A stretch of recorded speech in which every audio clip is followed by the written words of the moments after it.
This is the best of the wrap-up show. A recap and behind-the-scenes look with John High and Gary Dell'Abate. The best of the wrap-up show begins now. So on Monday's wrap-up show, everyone was yelling at me for not remembering my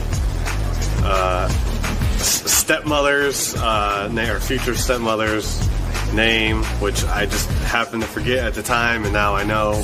And whatever, you can watch everyone yell at me because I forgot it.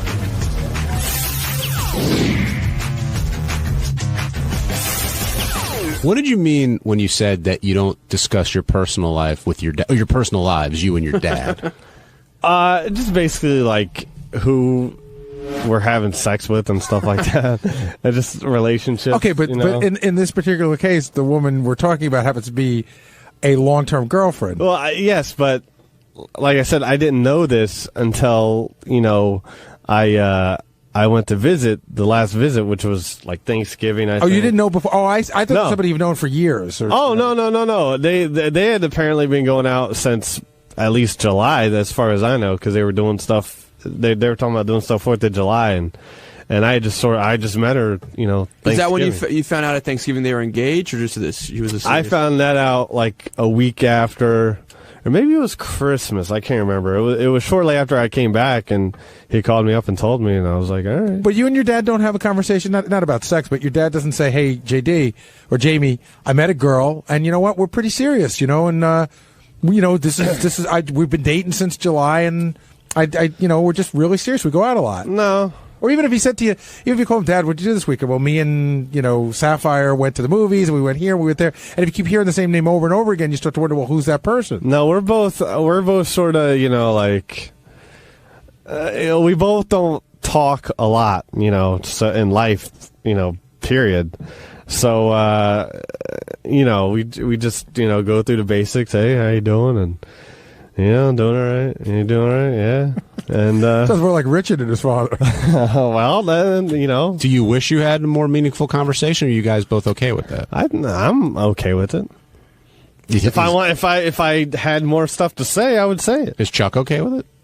I guess. I mean, I don't know for sure, but I don't know. Like, I can understand why you wouldn't want to say, hey, Dad, I was on the road with Artie and I picked up a chicken banger or something like that, because that's like a kid doesn't generally talk to his dad like that. But I'm surprised your dad's in a serious relationship. If you were in a serious, like if you were dating somebody for 8 months, wouldn't you tell your dad?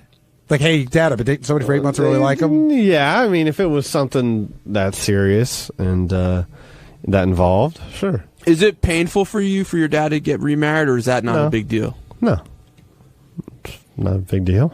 I think he's pretty sure that his mom and dad are not getting back together. Right, but I could imagine. I was pretty sure that a long time ago. Maybe still be painful. I don't know. Or no, I don't know. Bob in Pennsylvania, welcome to the wrap-up show. Hey, how you doing? Yeah, I was wondering if you guys think about if JD's a narcissistic nerd because he don't even know the name of the woman his father's going to marry. And I got to first think, Gary. Hello. He's not here. He had to go to the bathroom. He'll be back in 5. Oh, he hung up. Wow. Oh, you shut him up. He was winding up. I know. I was waiting for the Phillies thing, but it didn't come through. I don't think JD's being a narcissist, but there is something. I mean, Howard could probably sit here and do a whole psychological thing. I know he could. On why you don't know. But there does seem to be a, I don't know if it's narcissistic, but there seems to be a level of disinterest that I find surprising, and I'm not sure why. I don't know about disinterest. It's just I don't want, I have... As long as my dad's happy, that's all that matters, and that's it. JD, you seem to say like when you go back home, things will be different, and that's something you're sort of like the conversations won't be the same, or no, I mean just not the same, just the dynamic. Of, there's always a new person of a different person in the situation. I mean but I'll live with it. It's what, I totally get it, too, by the way. I used to tell this joke to Howard off the air. My parents got divorced, some years ago, and my mom moved down to Florida, and I went down to Florida the first trip, and we're coming off the plane, and I said to my wife, I go, like, what if there's some dude named Bob at my mom's house, and I got to, like, like, what if he's like living there and I have to like listen to him? But that would be terrible. Jamie in Columbus, you're on the wrap-up show. Hey, I have to defend JD a little bit because the same thing happened to my husband. His mom just came out one day and said, "Oh, I'm engaged to this guy," and we had never met him, never heard of him, nothing. But JD met her and heard of her. Yeah, but I think it's more. I think you should put more, not so much the blame on the dad, because if he's not kind of, I don't know. I think it happens more than you guys think. Jamie, we're not blaming anybody. We're just sort of curious that JD is going to his father's wedding. He's one of the co-best men, and he doesn't know the bride's name. Do you think that's odd? No, not really. Because he doesn't care, and I mean, Jamie, you're from Columbus, right? Right. Is this like an Ohio thing? Is this your stepmom? No. But JD, it's like, how many times have you met her? Once. The one trip to last Thanksgiving. So she didn't make that much of an impression on you? Well, it's not that. I mean, it's not a bad thing. I'm just saying she didn't make that much of an impression on you. No, it's not that. It's just, it's hard for me to start getting to know people. It takes a little while, so. Well, I don't think there's anything wrong with that. I'm very standoffish. I think that's okay, JD. I don't think you did anything wrong. I don't think it's a horrible thing that you don't know her name, especially if you've met her once. You don't talk to her. She probably doesn't do anything for you, so it's like, what do you care? It's not horrible. It's just interesting. I don't think it's that interesting. I think it happens more than you guys know, and I think it's probably not the first woman. But do you think that it's more of like JD it's no big deal, doesn't care, or is it kind of like defensive about it? No, I think it's just a disinterest. It's like, this probably isn't the first woman that his dad has dated, and. But Howard would kick in with the psychiatry, and he would say, "Well, why is JD disinterested?" Which I am a little bit curious. Listen, if JD he has a mom and he's almost 30 years old. Yeah, but still, he also has a dad that he cares about, loves enough to go to his wedding, and if your father was getting married for the 7th time, I can understand you not caring. But this is only his 2nd marriage in life, right? I believe it's his 3rd, actually. You believe? You believe? Hey, everybody, it's Sal, and on Tuesday's wrap-up show, I sent Beth Stern an email giving her advice on, saving files on her computer. I thought it was nice, and those assholes thought I was a creep and weird and retarded and stupid and whatever. Nothing new here. You can't do anything right, but you check it out and you decide. Yeah, before you judge Sal, if you missed it, here's Howard reading the email that Sal sent to Beth. The whole argument was about that I went to save her document, the Microsoft Word document. Yeah. I hit save, right. And then, it didn't save. Right. And she blamed me. Beth, sorry to hear about the save option. One time I was editing a movie for my son's birthday, and the same thing happened to me. I'll give you some advice that has worked well. Put a Post-it note that says click save and stick it on the corner of your monitor as soon as you sit down for your projects. Not only will it help others, but it serves as a great reminder to yourself to click it for your work too. Good luck, Sal. So now my fucking head is steaming hot. That's so stupid. Can I just tell you something? Just a nice, good. And you know what? I get where you're coming from, and I'm not trying to sit here and say, "Oh, I'm perfect," because mistakes are made all the time. Yeah, sure. But I'll tell you this. I got 3 or 4 emails yesterday from people who had theories on how to recover it. Mm-hmm. I forwarded those to Howard because it's a weird thing when people have a fight. And you're right. I mean, at the end of the day, it did happen on the radio, and any number of people could have told her that. But when you send an email like that, you open yourself up to being that you could be the one that told her that. And you don't need that. You could have sent that same note to Howard and say, hey, you should tell this to Beth. Right. I could have, and I thought to some degree I have somewhat of a relationship with Beth where I thought it would be beneficial to her. She's the one on the computer every day. She's the one typing it. So I thought it would benefit her. But Howard has made it clear, don't even email her under any circumstance. And I have to respect his wishes, and I'll oblige. Hey, Sal, before it came up, like yesterday, last night, when you were sending it, did any of this cross your mind that, like, it could lead to this? No, I know it didn't. No, you know what? After I hit send, I go, you know what? I guarantee you, it's 50-50. You know what I mean? Did it really? Because when I went to you this morning, Howard, the great thing about today was Howard started talking, and the show this morning goes, I'm so fucking mad at Sal, and then went into a 20-minute review of Star Trek. So I said to John, do you have any idea what happened? And John goes, no. And I walked over to Sal, and I said, Sal, what happened? And he goes, all I did was the nicest thing in the world that anybody could do, and that's when and Howard started talking about it. Do you see how Howard could see that as not being the nicest thing in the world, or you think he's just putting that on? Could you? Yeah. Okay, then I'll agree with you. You're Mr. Know-It-All. Whatever you say is right. Answer your. That's not true. Answer the question. You don't see Howard's point. If somebody, maybe. if somebody sent an email to your wife to help fix a problem, you're asking the wrong guy, pal. What if somebody sent an email to your wife unsolicited with a problem that was discussed on the air, you wouldn't be like, why is this guy sending it to like me? If I wrote to your wife like, wow, that was such a mean song that Sal wrote about you. Here's something you can do in the future. Well, okay, first of all, I wasn't emailing Beth to say that Howard said anything wrong. They both got over in an argument over a save option, and I gave her advice. I have spoken to Beth before. We are getting along, and you know what? We've interacted through the computer a few times already. So I thought this was harmless and helpful at the same time. I mean, for Christ's sake, I'm telling her to put a Post-it note up. I'm not changing the face of America. I'm not saying that Howard said it. But you're also assuming that she knew it was discussed on the air. Exactly. It turns out she didn't. I know. Well, but you got to admit, the wife of Howard Stern possibly could find out that he said something about her on his show. Well, it's funny because it's a safe assumption. But the wife of Sal Governale often doesn't hear things, and Sal often makes sure that she doesn't hear things and asks us not to say them on the air. That's true, too. That's a good point, too. But it wasn't because I wasn't being malicious or trying to hide anything. I was just trying to be helpful, but I see Howard's point. I don't think you were being malicious at all, but I think that you weren't thinking, and I also think that you're not being upfront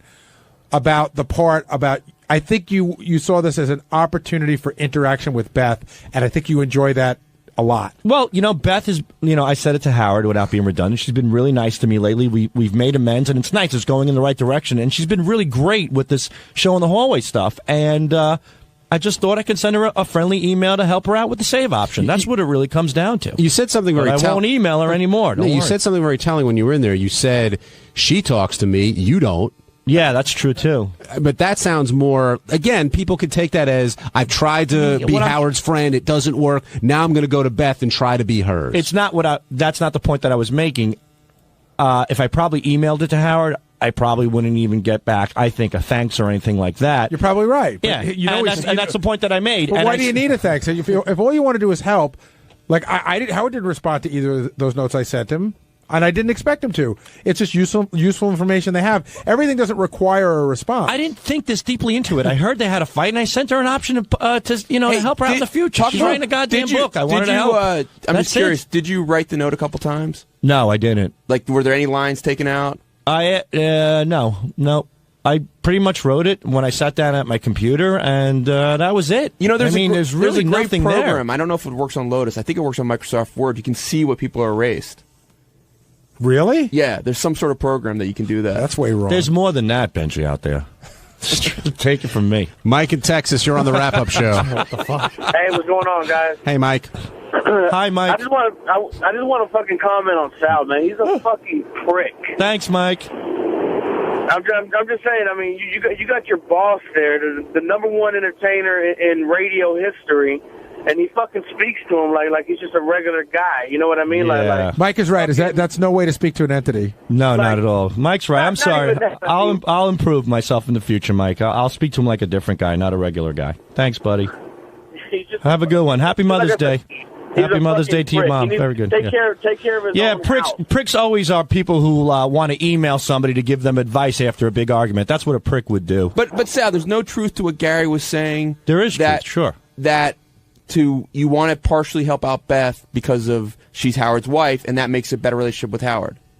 I sent her an email over an argument they had, and I've talked to Beth. But is that part of the appeal?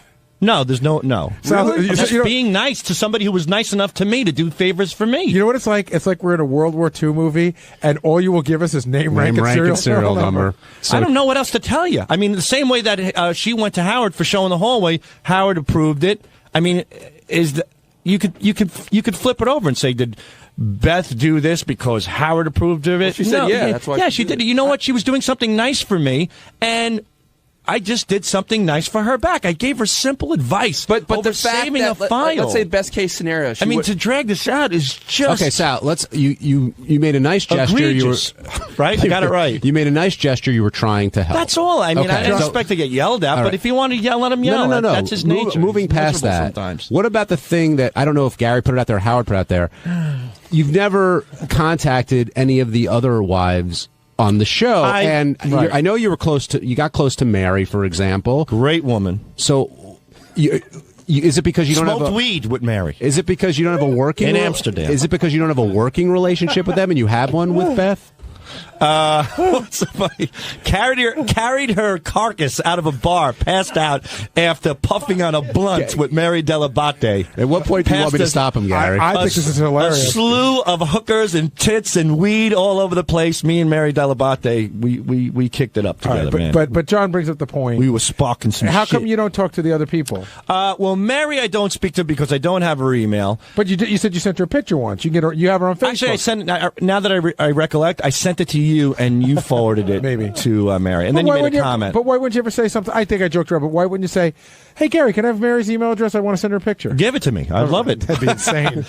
Secondly, I've been interacting with Beth over like the show in the hallway stuff, so I had her email already. So it was just I have. But you guys also have something else you're not being honest about. You have a history, a horrible history, and I'm glad that we made amends, and it's good that we're going in the right direction. So today, when I threw out something courteous to help her out, I didn't think it would backfire. Okay, John. I was going to ask you probably.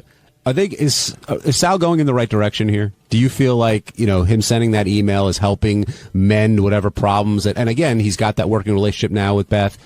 I think Sal's intent is good. Well, that's the question I was going to say. Malicious act or Sal not thinking? Sal not thinking. I agree. I don't think Sal went out of his way to I just don't think he thought about what might happen, but I don't think he was being malicious. But I do think that Sal knows if he gets in good with Beth, that helps overall. It doesn't help anything with him. Not with Howard. Nothing helps with Howard. Nothing. If we were doing a sitcom... Nothing helps with Howard. Nothing. If we were doing a sitcom, here's what would happen. You'd be sitting at your computer, and then you start daydreaming. The harp music would play. And then... you'd see Beth, and Beth would go, "Oh my God, Howard, you're never going to believe this. Sal sent me something, and I now have found the file, and he is the best." And Howard goes, "I got to be nicer to that, Sal." And then the harp music would stop, and you'd be at your computer, right? Yeah. Well, I certainly didn't think that. I just thought, hey, here's some advice I could give her, because it happened to me, and it's the worst feeling in the world. It happened to me, and when I heard they got into a fight, because Howard said he clicked save, she said, apparently it wasn't saved, so she was blaming him, and they got into a fight, and I said, hey, put a Post-it up. Do you think he dislikes you, or he's sort of offended by you, or doesn't get you? Why do you, because you say no matter what you do with Beth, nothing's going to help. Why do you think Howard, how do you think Howard feels, and why do you think he feels that way? It's really tough to put your finger on it. I think he's comfortable to beat me up. And in an odd way, that's actually a good thing. That he does like me and he appreciates my work. I don't think he wants to have a personal relationship. He's made that clear, and that's so very fine by me. But if he really genuinely doesn't like you, then I wouldn't be having this discussion right now. I think if I have a problem with my son and I have to, talk to him about it and yell at him, whatever, it's because I love him. So in an odd way, I think he loves my work and loves what I do, and he loves my contributions. And in that sense, I think he's comfortable with me, but only in that sense. Like, there's nothing over and above that. But there is something interesting that I'm thinking of as we're speaking now. When you think back on, since the day you started here, how many incidents have you had that have involved Howard or Beth or something like that? And then how many It's crazy. Who else has had buddy? That, like, I can't think of Howard has. I haven't had one incident where it was something about me and him personally, or me and Beth personally. In the amount of time that you've been here, so you're like winning like 12 incidents to none. I know. It's always me and his personal life, and but it's never Richard. It's never Fred. Never. It's never Artie, because none of them are an entity to Sal. I mean, with Sal, it's at least in the beginning, it's hero worship. He met the guy who was the guy in his life. And am I off there? No, my dreams have turned into a nightmare, but it's true. Hey, what's up? On Wednesday's wrap-up show, Artie went down to explain why he called Lisa G a dirty cunt and how he's mad at the entire news department. And I went down to throw my 2 cents in because I think I love our news department. They come up with very funny stories, but I just object to the word news or journalism that some of those guys throw around. And I didn't hide that fact. Check it out.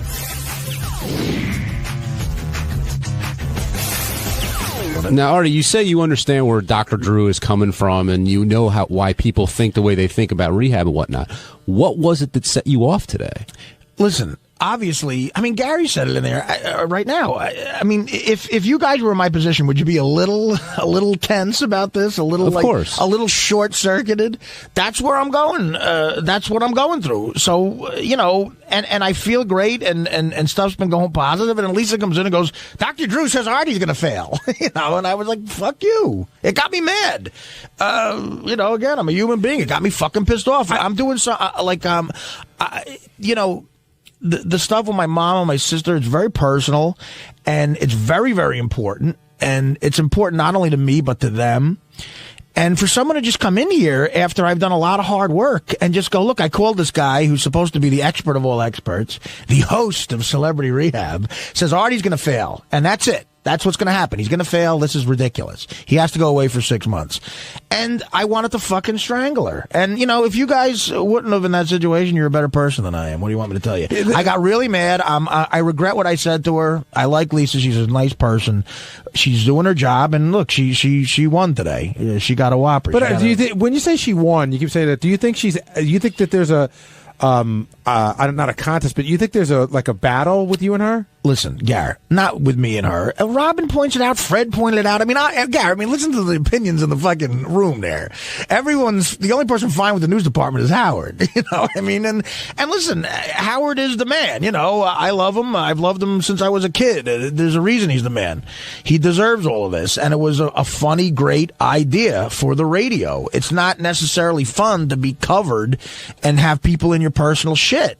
But I'm not, you can't tell Howard what to do. I'm not going to say, hey, the news is a bad idea because it might piss me off. So you got to live within these parameters. I think that Lisa and Steve are very good at what they do. And I think they come in there every single time throwing out a line and seeing if they could get something like what happened today. They come in and Steve comes in today and goes, colonics can kill you. So what does he want? No one to react to that? I mean, Robin claims, listen, I can't speak for Robin, but Robin catches a lot of shit for what she's doing.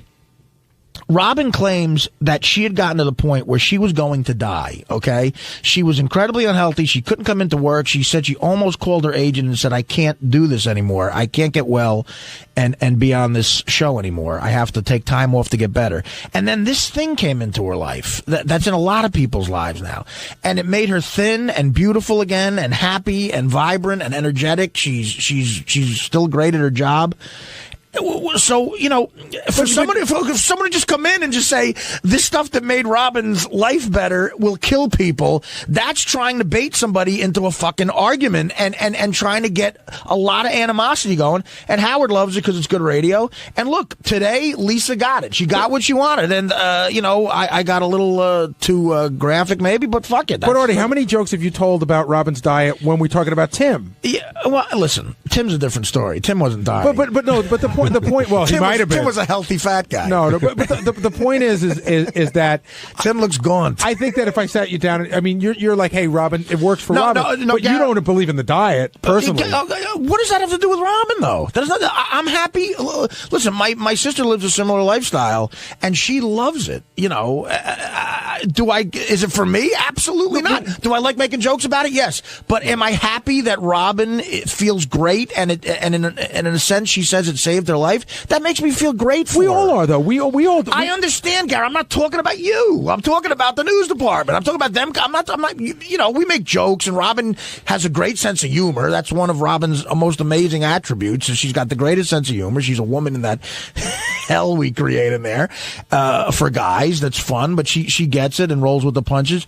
So, I mean, we bust balls and she can take that. But Steve and Lisa, and again, it's their job, so I get it, and I'll deal with it, believe me. And I'm really sorry for what I said to Howard. Very sorry that, I started that ultimatum bullshit. I love Howard, and I don't want to disrespect him. But I was fucking really mad. That wasn't bullshit.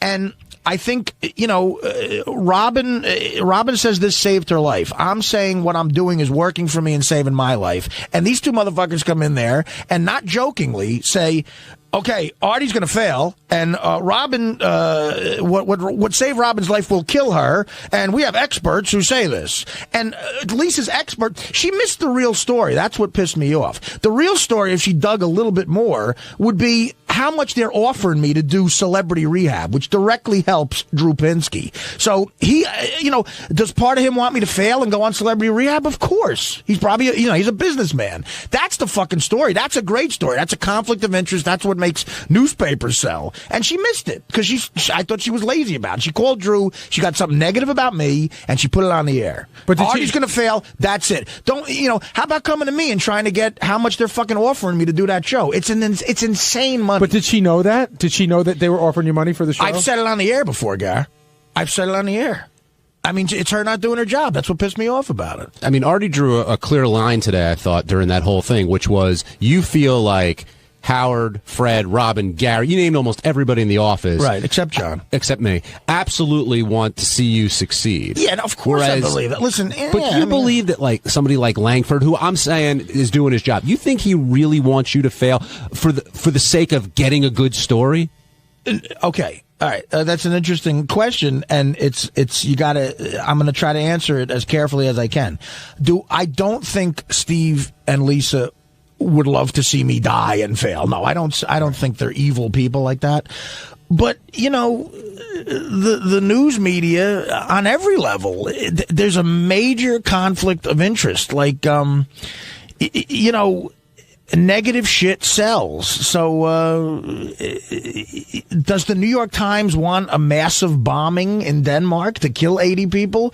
No, but will it sell a shitload of papers? Yes. So, where's that balance? But they don't. They're not instigating a bombing. Right. You almost make it sound like. Well, I think you're feeling like Lisa is instigating to piss you off.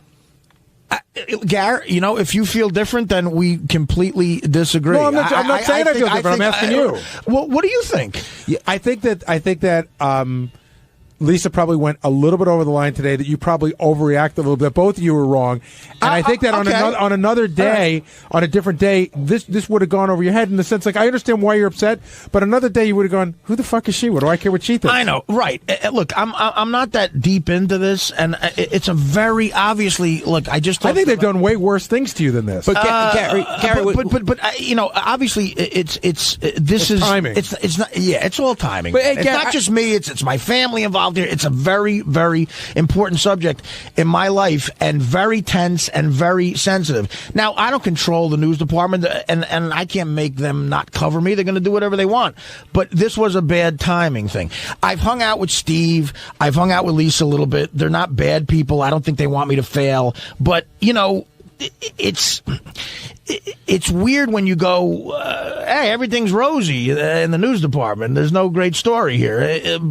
Part of you as a business person might want something negative to just create a lot of craziness. Gary, of the major players on the show, Robin called Howard out actually on squashing that story that he didn't like one time. But Howard, for the most part, likes the news. Fred had issues. Artie has issues. Robin, I think, has the most issues. Well, Robin, I don't think even really got into what I believe is a bigger issue. Like Robin was saying that her issue was the diet stories, but I think the issue was the way the news department sort of followed her around when she was dating Jim, and I think she feels. I think it was the Florentine issue, and I think that she would probably, if push came to shove, say that might have contributed to the demise of the relationship. But the question I want to ask you is, you're the other major player, but you seem to have a good relationship with the news. I got to tell you, with the news department, I live a charmed life. For whatever reason, they don't really do a lot of negative stories about me. I don't know that they're being nicer to me than anybody else.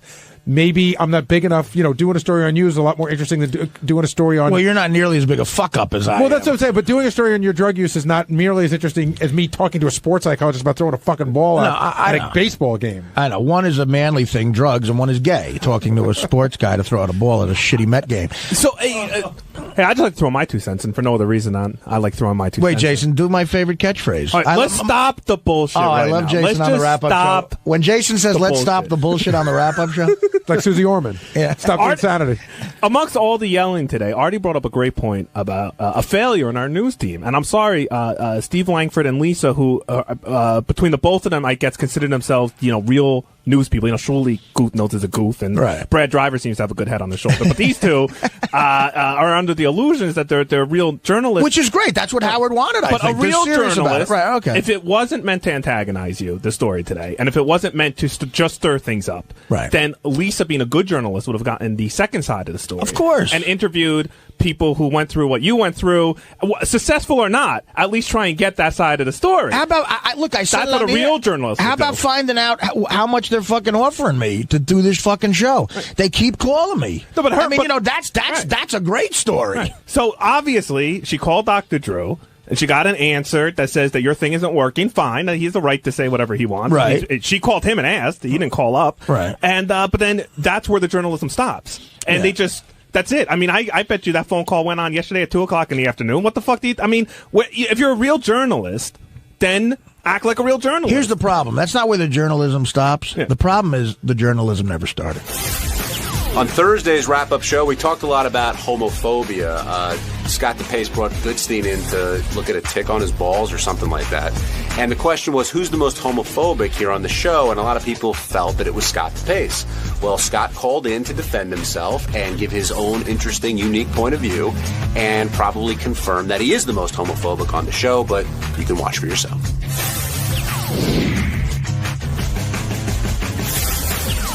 Doug, the debate here is if DePace is the most homophobic on the show. You agree? I definitely agree. Yeah.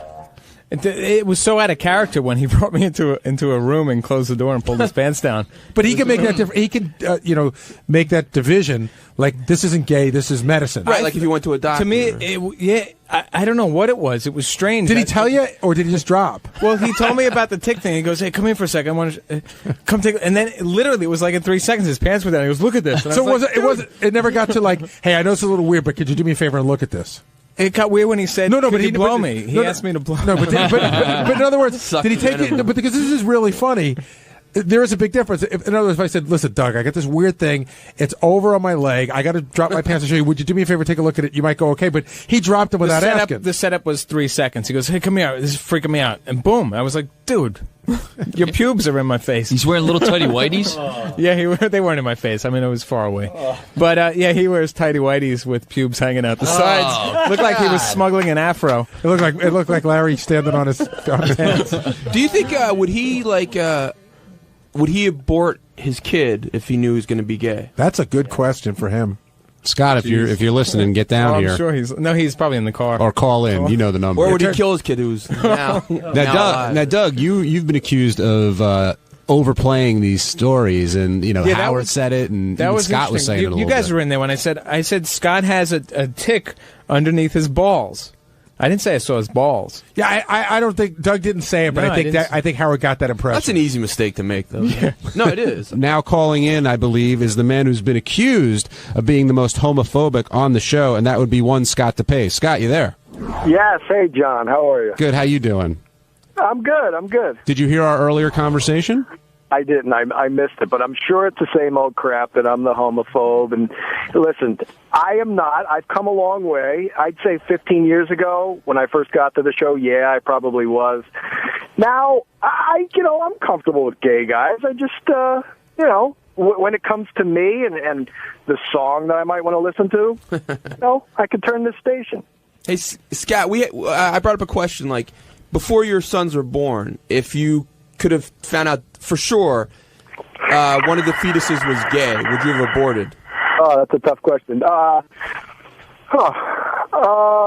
I'm sure the answer that you all would want me to say is yes, I would abort, and I think that probably is the right answer. Yes. Okay. I don't know. It's hard to say. Who knows? No, I mean, forget the answer we want to hear. Give an honest answer.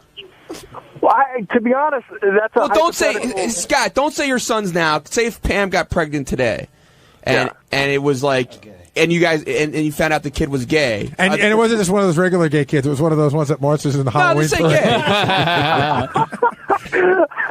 Well, I don't think he'll be out on the golf course with me. I don't know. Wait, Scott, do you believe that nobody on the PGA could possibly be gay?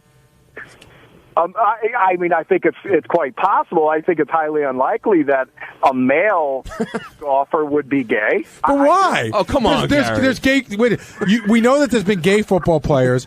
We've heard that there's been gay baseball players. Why couldn't there be a gay golfer? We've went into this. The odds that the person finds themselves in those situations where they end up liking golf and their friends like golf, it's probably a lot lower. What? I'm going with Davis Love. Yeah, lower, but certainly not impossible. I don't believe I said impossible. Right. I mean, do you think that odds of finding gay people on a golf course in this country in general are low? Lower than being heterosexual, but that's for everything. Well, no, I think yes. I would say that if you have to put a stereotype, what is a gay guy doing right now? He's probably not on the golf course. If you had to, say what he probably was doing, he's probably seeing a Broadway show or you know what I'm saying? Tunnel vision.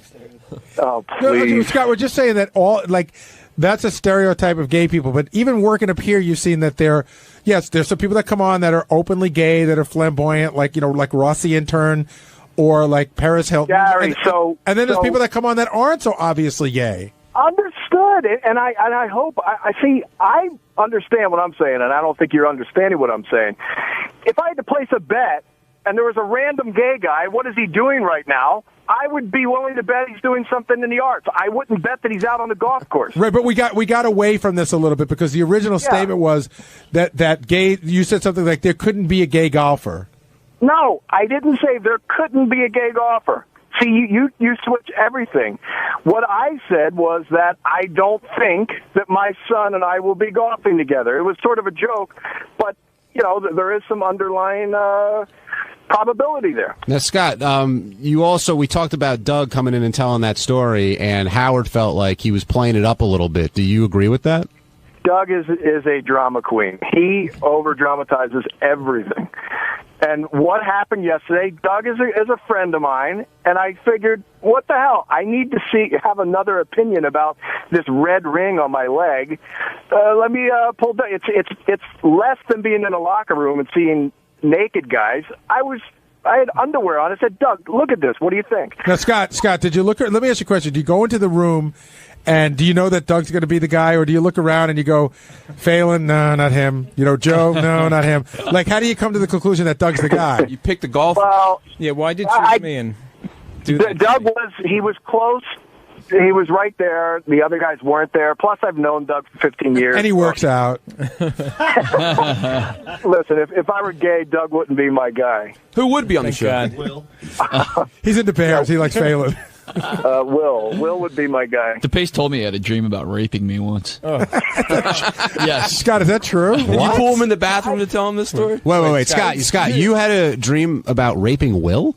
I don't remember, actually. He keeps telling me that, and I remember. Right, then Will, tell us what he told you. Yeah, what was in the dream? I don't know. It was your dream, dude. You just came back. I was like, yeah, I think I dreamed about raping you. I was like, oh, I think I was trying to piss you off and just made that up. Yeah, maybe that was it. It appeared to have worked. Yeah. Ralph Sorella, you're on the wrap-up show. Oh, God. Hey, now. Hey, Scott, seriously, not only are you homophobic, but, you're dumb. I mean, oh, God. You're not even smart. Wait, listen to me for a second. You're not even smart enough to say, of course I wouldn't abort my child under any circumstances. You would kill, you could say you're not homophobic, you would kill your kid if it was gay? Listen, I'm totally smart enough to answer the question the way that I would not get in trouble. I'm not willing to. I'll answer it how I want. I'm not politically correct like you are. What are you, Miss California? Yeah. Scott, Scott, come on. You would kill your kid if it shouldn't even be a question. Wait, that's fine. You can be homophobic. You just admit to it. I thought you liberals don't say that is. You liberals. What are you talking about? You're homophobic. Just admit it. Yeah. I thought you liberals said that wasn't killing. What do you mean? Abortion. All right, hold on. Let me interrupt this battle here. Scott, if you're not the most homophobic person here, who do you think is? Well, Artie would be a close second. Let's see. I think, you know what? I think a lot of the guys I work with back in the in-demand room would say the same shit. Phelan, I'm sure. I'm just the most. That's the bottom line. But you just plug everybody into these stereotypes. You don't think there's gay guys on the golf course. You think they're all at the theater or doing artwork. Speaking of stupid, you can't comprehend what I was saying. Again, what I was saying is that there's general truths to this. Doesn't mean there can't be a gay guy on the golf. Doesn't mean the gay guys do not like to play golf. It means that if I had to make a bet on what I think that gay guys, do you think it's untrue that gay guys generally, if there was a hairstylist who came and he was male, wouldn't you generally say that he's probably gay? I don't know. See, there's actually probably a higher incidence of gays in athletics, and because testosterone levels are higher in gays than the general population, and and that's also true with athletes too, a higher testosterone level. It could be. Right. I don't care. What about a guy that picks out outfits for another guy? Wait, a guy who plays golf is not an athlete. I mean, let's get that clear first of all. It's ridiculous. Yeah. Let's see you do it, asshole. Yeah, I could pick it up in a week and beat you. I mean, seriously, I got to go with Ralph on this one. I think golf takes precision and everything like that. But I mean, Jesus Christ, if John Daly can do it while he's smoking and drinking, there's a big difference between having a skill and being an athlete. Like bowling is a skill. Right? Exactly. Listen, again, this is another topic I don't really care about. But let's just say that whenever there's a good athlete, they can pick up golf quite well. So I think there is a correlation. Then how do you explain Charles Barkley? Charles Barkley apparently was a good golfer until he got that hitch in his swing. So there's just a lot of athletes who play golf because they have a lot of free time. Right. That's I agree with Ralph. Guys who have days off. People make the same argument for baseball. They make it for a lot of sports. But so this is coming from two of the most non-athletic people I know. I'm way more athletic than you, Scotty. Who's the other one, douchebag? You big fatso. Fuck you. All right, Ralphie, thank you. Fuck you and fuck your Phillies. Throw out the pitch. You know what? If I picture your face there, I might be able to throw a strike. You're going to ground. It's going to roll up there. Hey, John, can I ask Scott one more question? Hey, Scott. Yeah. Okay, treat it seriously. I just want to see what your line is. Tomorrow the doctor says to you, your kid can be deaf in one ear or gay. Which do you pick? Oh, come on. These are fucking crazy. No, I would not want my kid to be deaf. So No, I said in one ear. I don't care either ear. No. All right. So, by the way, DePace, I'm going to call my friend at the Phillies, and I'm going to see if I can get you to throw out the first pitch. That you're such a big talker. Fine, bring it on. I'll throw out the strike. No problem. Yeah. All right, Scott. Thanks for calling in. What if the doctor said your kid can be gay or someone that doesn't beat the dog?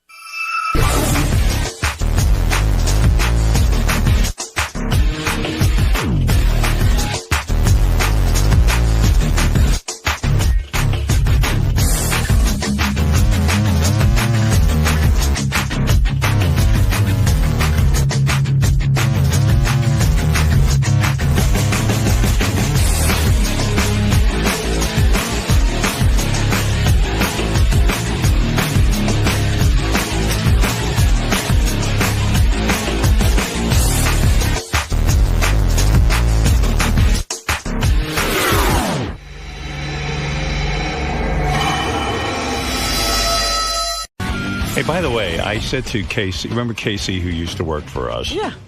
And had to leave.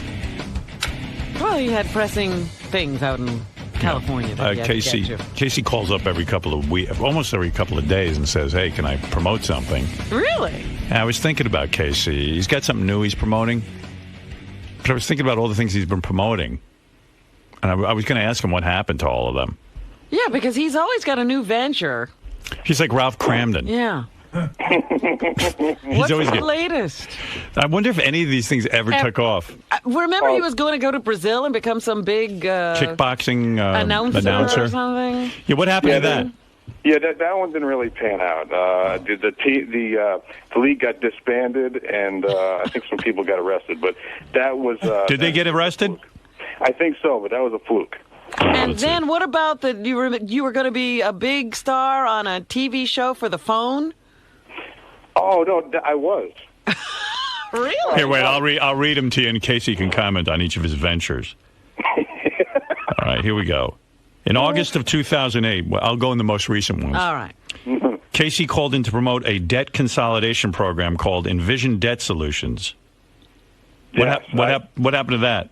Well, I'm still, I'm not really still in debt, but they helped me, work out a couple things. But they help a lot of people.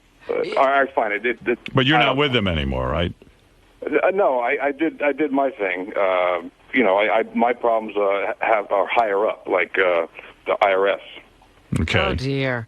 So in other words, you were just getting some debt help from them when you were promoting them. Okay. No, totally. I mean, there's some things that nobody can help with. In January 2008, Casey called in to promote Rio Heroes, a website that broadcast bare-knuckle fighting from Brazil. Casey was supposed to announce the fights, but the website was shut down. During the same phone call, Casey was looking for girls to enter his comedy and beauty pageant show. Oh, there was a comedy and beauty pageant. I forgot about that. What happened to both of those things? Well, it turns out that it's illegal to have people, fight each other like cockfighting. Right. You can't do that. Even if it's in another country, you can't broadcast it. So people see it in this country. So where are all the guys? Are you in touch with all the guys who were in business with you on that? No, not at all. No. I think they went away. In January 2007, Casey called in to promote his online cell phone show. Yes, that's the one. Where I don't know what he was doing. He had a show on the phone. It was called Swing Shift, his show. Yeah, see, that phone company they went under. No, but I thought you were talking about my internet show, which actually... Well, let me see if I get to that. Let's see. Oh, sorry. In July 2007, KC called in to promote a DVD he helped produce with Miss Howard Stern called Girls and Guns 4, Snowing in Miami. What happened to that? Did that ever make any money? No, it sold 8 copies. Wow. 8 copies. That has to be a record. Yeah, but that wasn't what they hired me for. They hired me to watch Miss Howard Stern. Right, but you were promoting it. Yeah, I did promote it. That's true. In October 2006, KC called in to promote his favorite pasta sauce, Son of a Gun pasta sauce. Oh, I didn't even remember that. What happened to that? Let me tell you something. That is the best sauce I've ever had in my life. And I asked Johnny the other day, I said, what's going on with the sauce? And he said, he doesn't have it anymore. The recipe, they gave it to somebody. I don't know. But I wish he still had it because that was awesome. Casey was also selling a laptop computer when he called in. I don't even know if he got that. I think it was his laptop. Oh, my God. That's horrible. I really did that. Casey once called in to recruit girls to be Beverly Hills Angels. I think that What's that? I think that was that calendar that Johnny Fratto had. Yeah, that was good. That was during my single days. That was good. I wouldn't wouldn't hire them. I just try and fuck them. That's all. Did the calendar ever come out? No. I don't think there's one successful venture in here. At one point, Casey was also working as a bodyguard for escorts. What happened to that? Yeah, that landed me in jail. Oh my God! But why? Because that's illegal. Actually, what they caught me on, Howard, they caught me on stuff with my license. It wasn't the fact that I was waiting to beat the shit out of some guy. It was because my license was bad. Right. So it was a driver's license thing. Yeah. Right. But they throw you in jail when you don't have a driver's license? No. It's had what do they call it? It had warrants. Oh. Wow. And they you had warrants? Yeah, I had warrants. And the guy, he let me go the first time. He was really cool. But then later on the same night, he pulled me over again. And he said I couldn't drive the first time. He made the girl drive, who was taking what the hell are those things that these broads take? Xanax. Oh. Like a million Xanax. She couldn't drive. She almost fell out of the car. But she should drive and not me. Well, how do you think it's going for Casey since he I don't had think to leave our show? This West Coast run has been a good one. Yeah. And then I remember the time he posed nude for a gay French photographer or German photographer. German. I wasn't nude. I had underwears on. Yeah, because he was going to become a pinup guy. Right. That was another venture. No, but that one went really well. I mean, all those posters that sold. Do you know who bought those posters? Yeah, gay guys. Yeah, exactly, gay guys. There was like 90% of those. I saw all the names of people who bought them, and they were all gay guys. Wait a minute. Casey was surprised that gay guys bought the poster, Howard. Although I got to say, here's a fact. Richard Christie bought 2 of those posters of Casey. No shit. Yeah. Point taken. It kind of paved the way for Richard and Sal. He sure did. Yeah, in my gayness, I spawned 2 other fags. Casey also auditioned for a bunch of soap operas. I remember that was for a while. What were the soap operas? Oh no, I was on those, man. I was on Guiding Light and As the World Turns. Was he? Yeah, but it was always like he was standing there as an officer or something. No, yeah, Officer Casey. Then Casey tried out for a football team. Remember that? Oh, yeah. He was going to be a kicker or something on the football team. What team was that?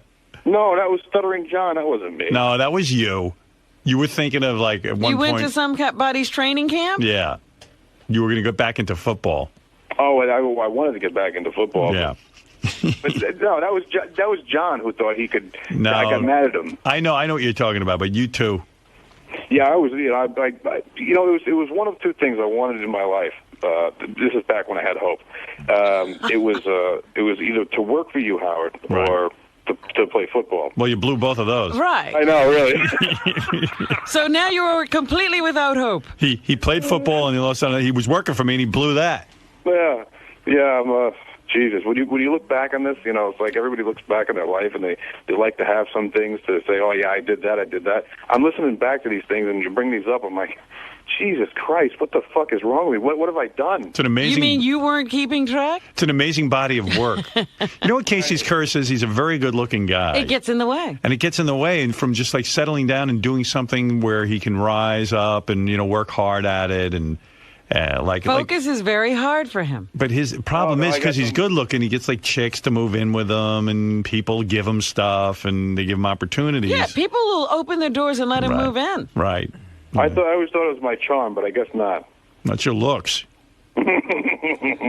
You'll find out about your girl. You'll find out about your charm in about 12 years. Yeah, I know. No, believe me. See, Casey's like in the movie Spread by Ashton Kutcher that's coming out. I was saying that the other day. Yeah. He used to work here. Yeah, I mean, he was the hot guy who, kind of can get a lot going, but so he doesn't really apply himself to anything. So what's your latest thing you're promoting? Well, before I tell you, did you ever see The Wrestler?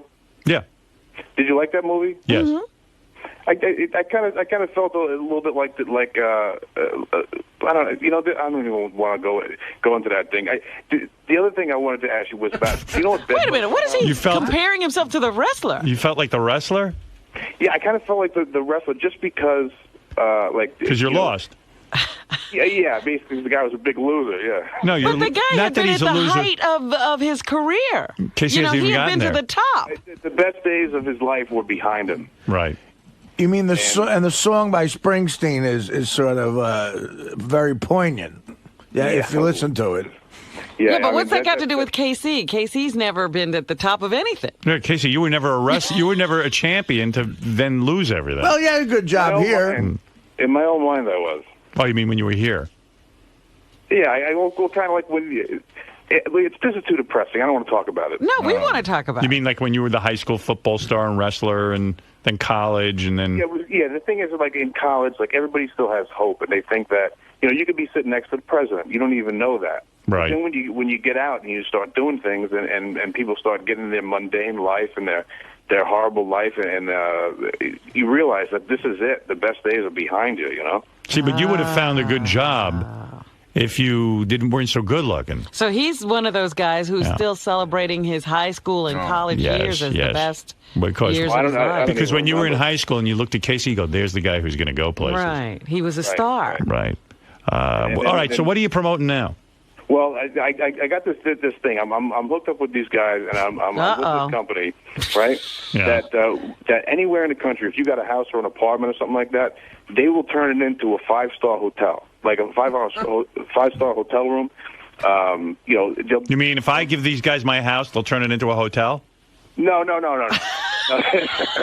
what it sounded like. Thanks. He's going to make my house a hotel? You mean people will be moving into my house? What do I do? Where will I live? No. Am I working for them now? They'll take like your house and they'll turn it into like a 5-star hotel like room. You know what I mean? Like down from the linens to the toothbrush, like furniture, everything. In other words, you hire them, they come in. It's like decorators. And they set up your house so it's like a 5-star hotel. In less than 24 hours. But what? But isn't a 5-star hotel, like, don't you need a lot of people to, like, service that? Well, no, but they get it to look like that, and then it's up to you to keep it that way. You know? Right. It's like a decorating service. It's interior decoration. That's correct. Yeah. Wow. And then I got. I always love how he doesn't even understand what he's trying to promote. Yeah. Look, I can't. I'm horrible with the language. Verbally, I have no communication skills at all. Ask my girlfriend; she'll tell you. Similar to what I did with that man cave thing. They came in and for free, they just turned it into the ultimate guy's room. This is the same thing, but with the ultimate 5-star hotel room. They'll make your right. Well, give me an example. Like, in other words, like. Yeah, because I'm with Howard. I want room service. Right. No, they don't do anything. In fact, I've been to hotels. They're actually not that nice. It's the room service that's kick-ass. The actual room is kind of shitty. Yeah. That's extra. I don't know. Yeah. But you got, it's like if you have like a summer house or something like that. Right. There was just an article in GQ magazine. They say broads want a guy with a nice place to live rather than a car. What do you think of that? I agree.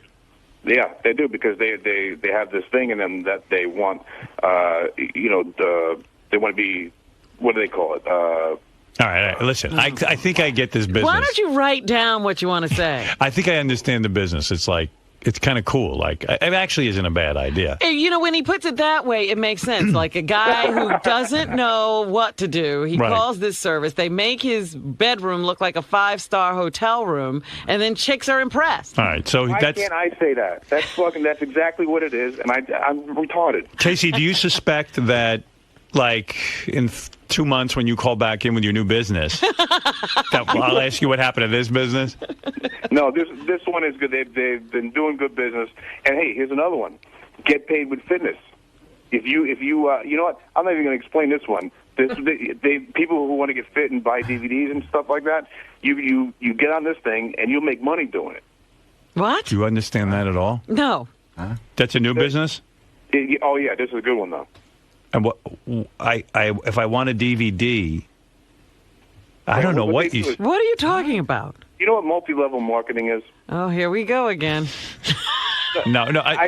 Just tell me what you're into. That's getpaidwithfitness.com. And you can get that, too, if you go to thetowndick.com. That's my website. Train with Casey. Always looking for clients. Are you training people? Yeah. Well, that makes sense. I made a girl cry the other day, so I lost her as a Why'd you make her cry? Well, she was being a box, She wasn't doing anything, and I'm like, why do you... KC, but she was paying you to train her, so just, Your job is to motivate her. Not to make her cry. No, I didn't want to make her cry, but the thing was, I was just, telling her to do stuff. I wasn't being mean or anything like that, but she wasn't doing anything. I'm like, why do you hire me to come work you out if you're going to sit here? Hey, let me give you a secret. 99% of the people who hire you to train them are fucking lazy. And they don't really want to do anything. That's why they need a trainer. So they're chicks who want to have a hot trainer. She wants to look at you. They should do what they should. Yeah, but she's not. If they could do anything, they'd be doing it. But sometimes you need tough love. I know what Casey's saying. When I struck out when I was 12 and my father told me I was swinging like a cunt, I next time I tried harder. Nah, this is whole psychology to train people. Casey's not reading it right. Yeah, but trust me, he's not reading people. I don't think he's reading anything. He's not even reading a book on He's health. not reading books, newspapers, or people. I saw Casey out in Vegas recently, though. He looks good. Casey looks good, man. He knows how to train. He knows how to train himself. Casey invites those people who want to make money on fitness. Getpaidwithfitness.com. Go to getpaidwithfitness.com. And then if you want to train directly with KC, go to KC.com. How many clients you got, Casey? Oh, I got about 5 or 6 clients right now. Always looking for more. It's trainwithkc.com, and I got a fitness video coming out with my lovely girlfriend, and that's going to be. I'm going to be a millionaire. And are you going to, if people buy it, are you actually going to send them the DVD? That wasn't my fault. Remember that business? Yes, I remember the Casey video Put business. out a comedy DVD, and no one could get it. Yeah, but that wasn't my fault. Right. And never is. Are you with the right people now? Yeah, now I am. Now you are. Okay. Case, by the way, you had footage of me on stage at a comedy club. You know what I'm talking about when I made the audience leave? It's the funniest fucking thing I've ever seen in my life. I didn't include it. But do you still have it? Yeah. I actually do have that. It's the funniest thing ever. I want to get it from you because I want to use it for my DVD. All right, listen, Casey, I wish you the best. You know that, and hope everything is going well. And I like this new business of yours. I like the idea of, like, I wouldn't know how to turn my room into a really 5-star hotel room. Right. And, Howard, that's so cool, man. Thanks all a right. lot for Take care, letting me Casey. call, man. I apologize for this phone call. All right, never again. Hey, one last thing, man. Check out. Do you ever see Monica Bellucci, whatever the fuck her name is? And she has a rape scene. Monica Bellucci, yeah. Yeah, have you ever seen that? There was a movie she did where her husband directed it, I think, and there's this wild rape scene. I've never seen it. Never seen it. It's disturbing. You have to see it. The movie's called Irreversible. But she's hot. She's really hot, and this guy is just beating the shit out of her for like 8 minutes. And you liked that? You loved it. No, I didn't like it. I was kind of disturbed by it. You got to see it, man. It's a good. Let me understand your new business. Are you selling a video of Monica Bellucci being raped? I don't know. This is all right. Thanks, Casey. Howard, I love you. Thanks. I love you too. There he is. That's my man, Casey Armstrong. Mike Walker is with us. We're going to play. Oh, wrong button. Let's see. He's not ready. No. It's 9:30. When would he be ready? Oh, you mean you're not ready? Mike's ready. He's probably sitting there. You're not ready, right? No, seriously. He's there. You're not ready. Will usually reminds me. Oh. He usually doesn't have to, but... You're so busy, you need someone to remind you. I was working on stuff trying to get Robin's news because we're having a problem with that. All right, tell me your problems later. Thanks. It'll be in like 2 minutes. Where's Mrs. Rogers? Usually, Mike's not ready. He goes, Mike's not ready. Mike's ready. I still don't see... Where is he? Where is he, Scott? Scott. I have to go to the other end of the building. I'm busy. Will didn't tell me. Usually Will reminds me that... Scott, where do I bring up Mike? I'm hearing music. Maybe that's Mike.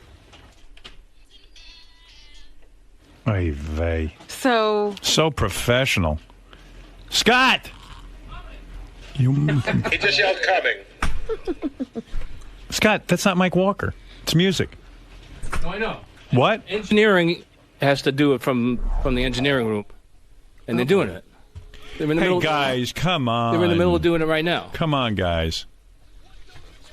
Who do I blame here? You or Will? Me. Blame me. Well, what about Will? Is it his job to do this or yours? Why It's was both Will of brought us. into it? But just blame me. Will, are you at fault? A little bit. A little bit. Can you guys work out a system? No, there's a system in place. I could have done something interesting to the audience rather than try and set up Mike Walker. I made a bad assumption that around 9:30 that Mike Walker that Scott knows we do Mike Walker on Thursdays. Assume Scott knows anything. I shouldn't have assumed that. Scott's so fucking busy, he can't be bothered. Right. He should be there now. Holy cow. How long have we been doing this? A long time. Yeah, I mean, come on, huh? It's funny, right? Is that why you're laughing? It's not funny. It's funny. It's not funny. You don't care. You don't care if you ruin my show. Why do you say I don't care? Because you don't care. That's why I say it. You don't care about being professional. You know, PLJ, if they told you to get something ready, it would have been ready, or you would have been fired. So you would have had it ready. So fire me. I mean, Okay, you're fired. I'm sorry that that it's wasn't ready, and it's ready now. Yeah, but it doesn't. You know what it is? I'll never fire you, so it doesn't matter to you. The good guys always get fucked. It's the shitheads in radio who bust balls who get fucking stuff done. At PLJ, if Jim Kerr was on the air and he potted up Mike Walker, he'd be there. Because you'd be fucking paranoid. I was working. Usually, I get it up. Right. I was working on another problem, and Usually it you slipped my get it up. mind. And usually, there's someone to Slipped remind your mind. Mm-hmm. I Yeah. bet you wouldn't have slipped your mind at PLJ.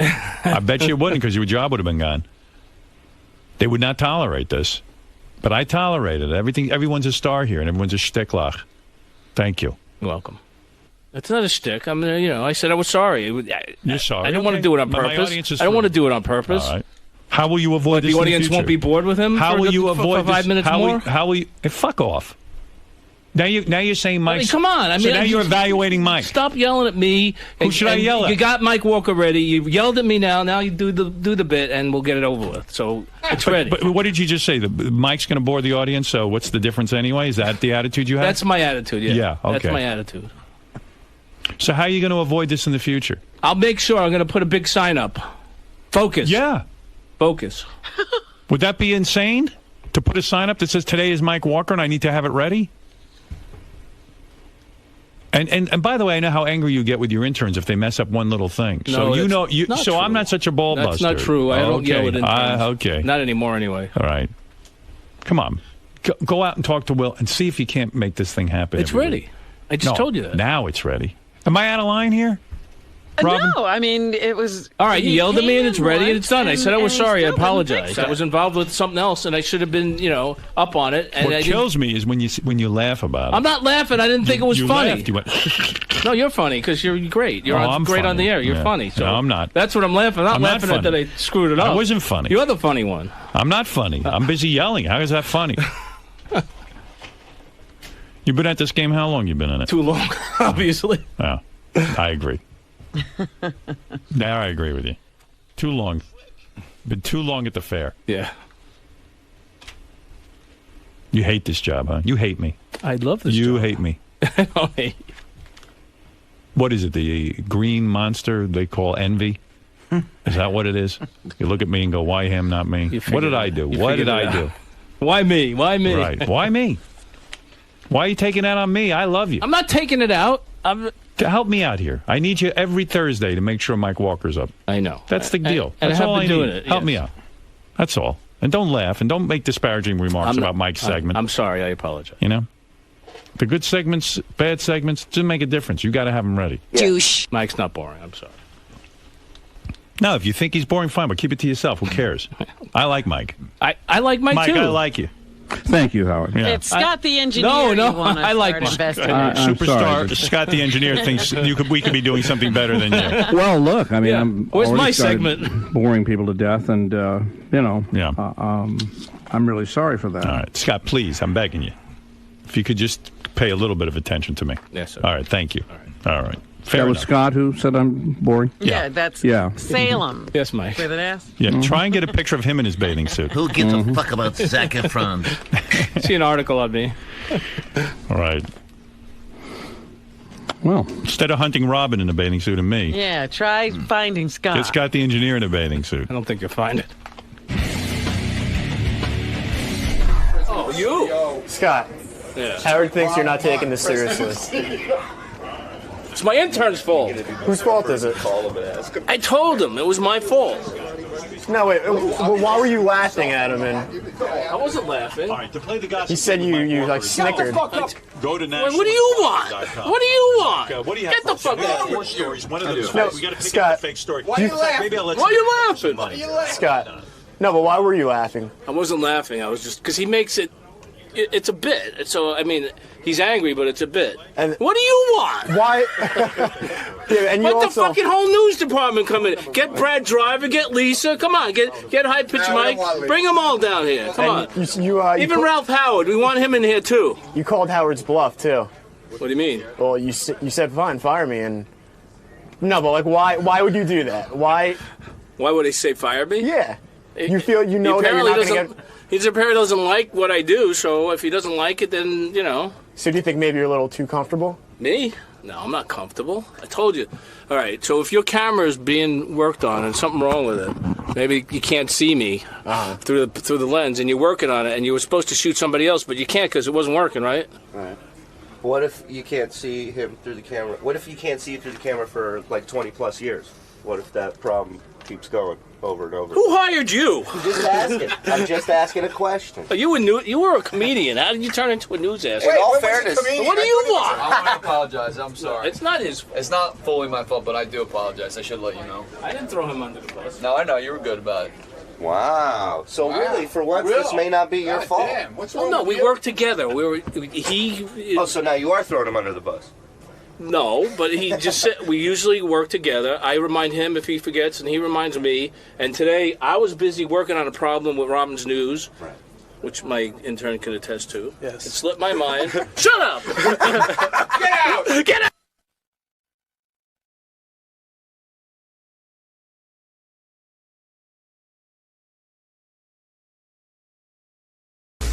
Absolutely. What are you talking about today? Whatever You they got want. a new movie, right? Yeah, I got a new movie. And anything else that comes up? Yeah, whatever they want to talk about. I'm here. I'm in Midtown Manhattan. I'm in Howard Stern. What can get cooler than that? Exactly.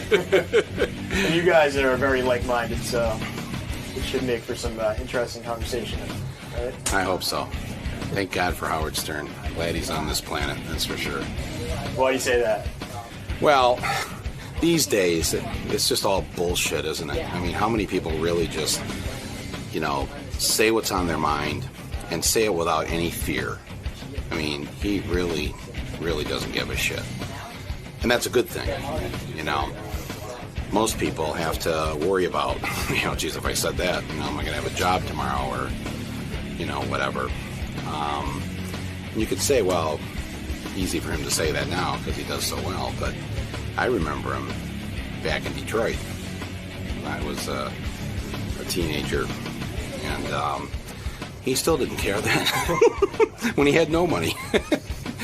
Yeah, so, it's great to have an authentic voice in this country. And there are many of them, but it's good to begin the day with him. So.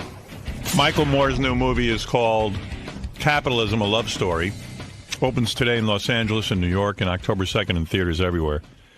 He's got more Secret Service detail. He gets a lot of death I was threats. going to say, what is all of that security out there? Michael Moore's got real security. He doesn't have, just a couple of big bouncer-looking dudes. Right. He's got, Secret Service-type security.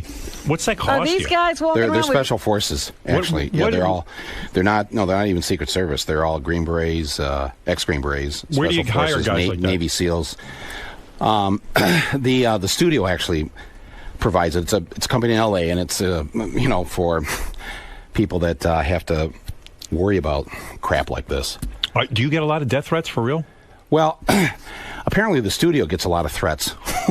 But you don't see them? But they hire these guys because they're worried about the insurance if anything happened to me while I'm sitting here in the studio of the Howard Stern Show. But do you have problems with situations? I mean, it seems like a terrible way to live. It's almost like being a prisoner in a sense. Who would want to see harm come to you? I mean, I know people disagree with you, but do people want harm to you? Oh, Howard, geez. I mean, really? No, it was 5. If you want to go back to how this started, But wouldn't it be good for the movie if you got hurt? Well, yeah, but he wants to make another one. Right. No, but tell me what it goes back But to. I mean, I 5 days into the Iraq War, I won the Oscar, and I stood on the stage there, and I said, "We live in fictitious times."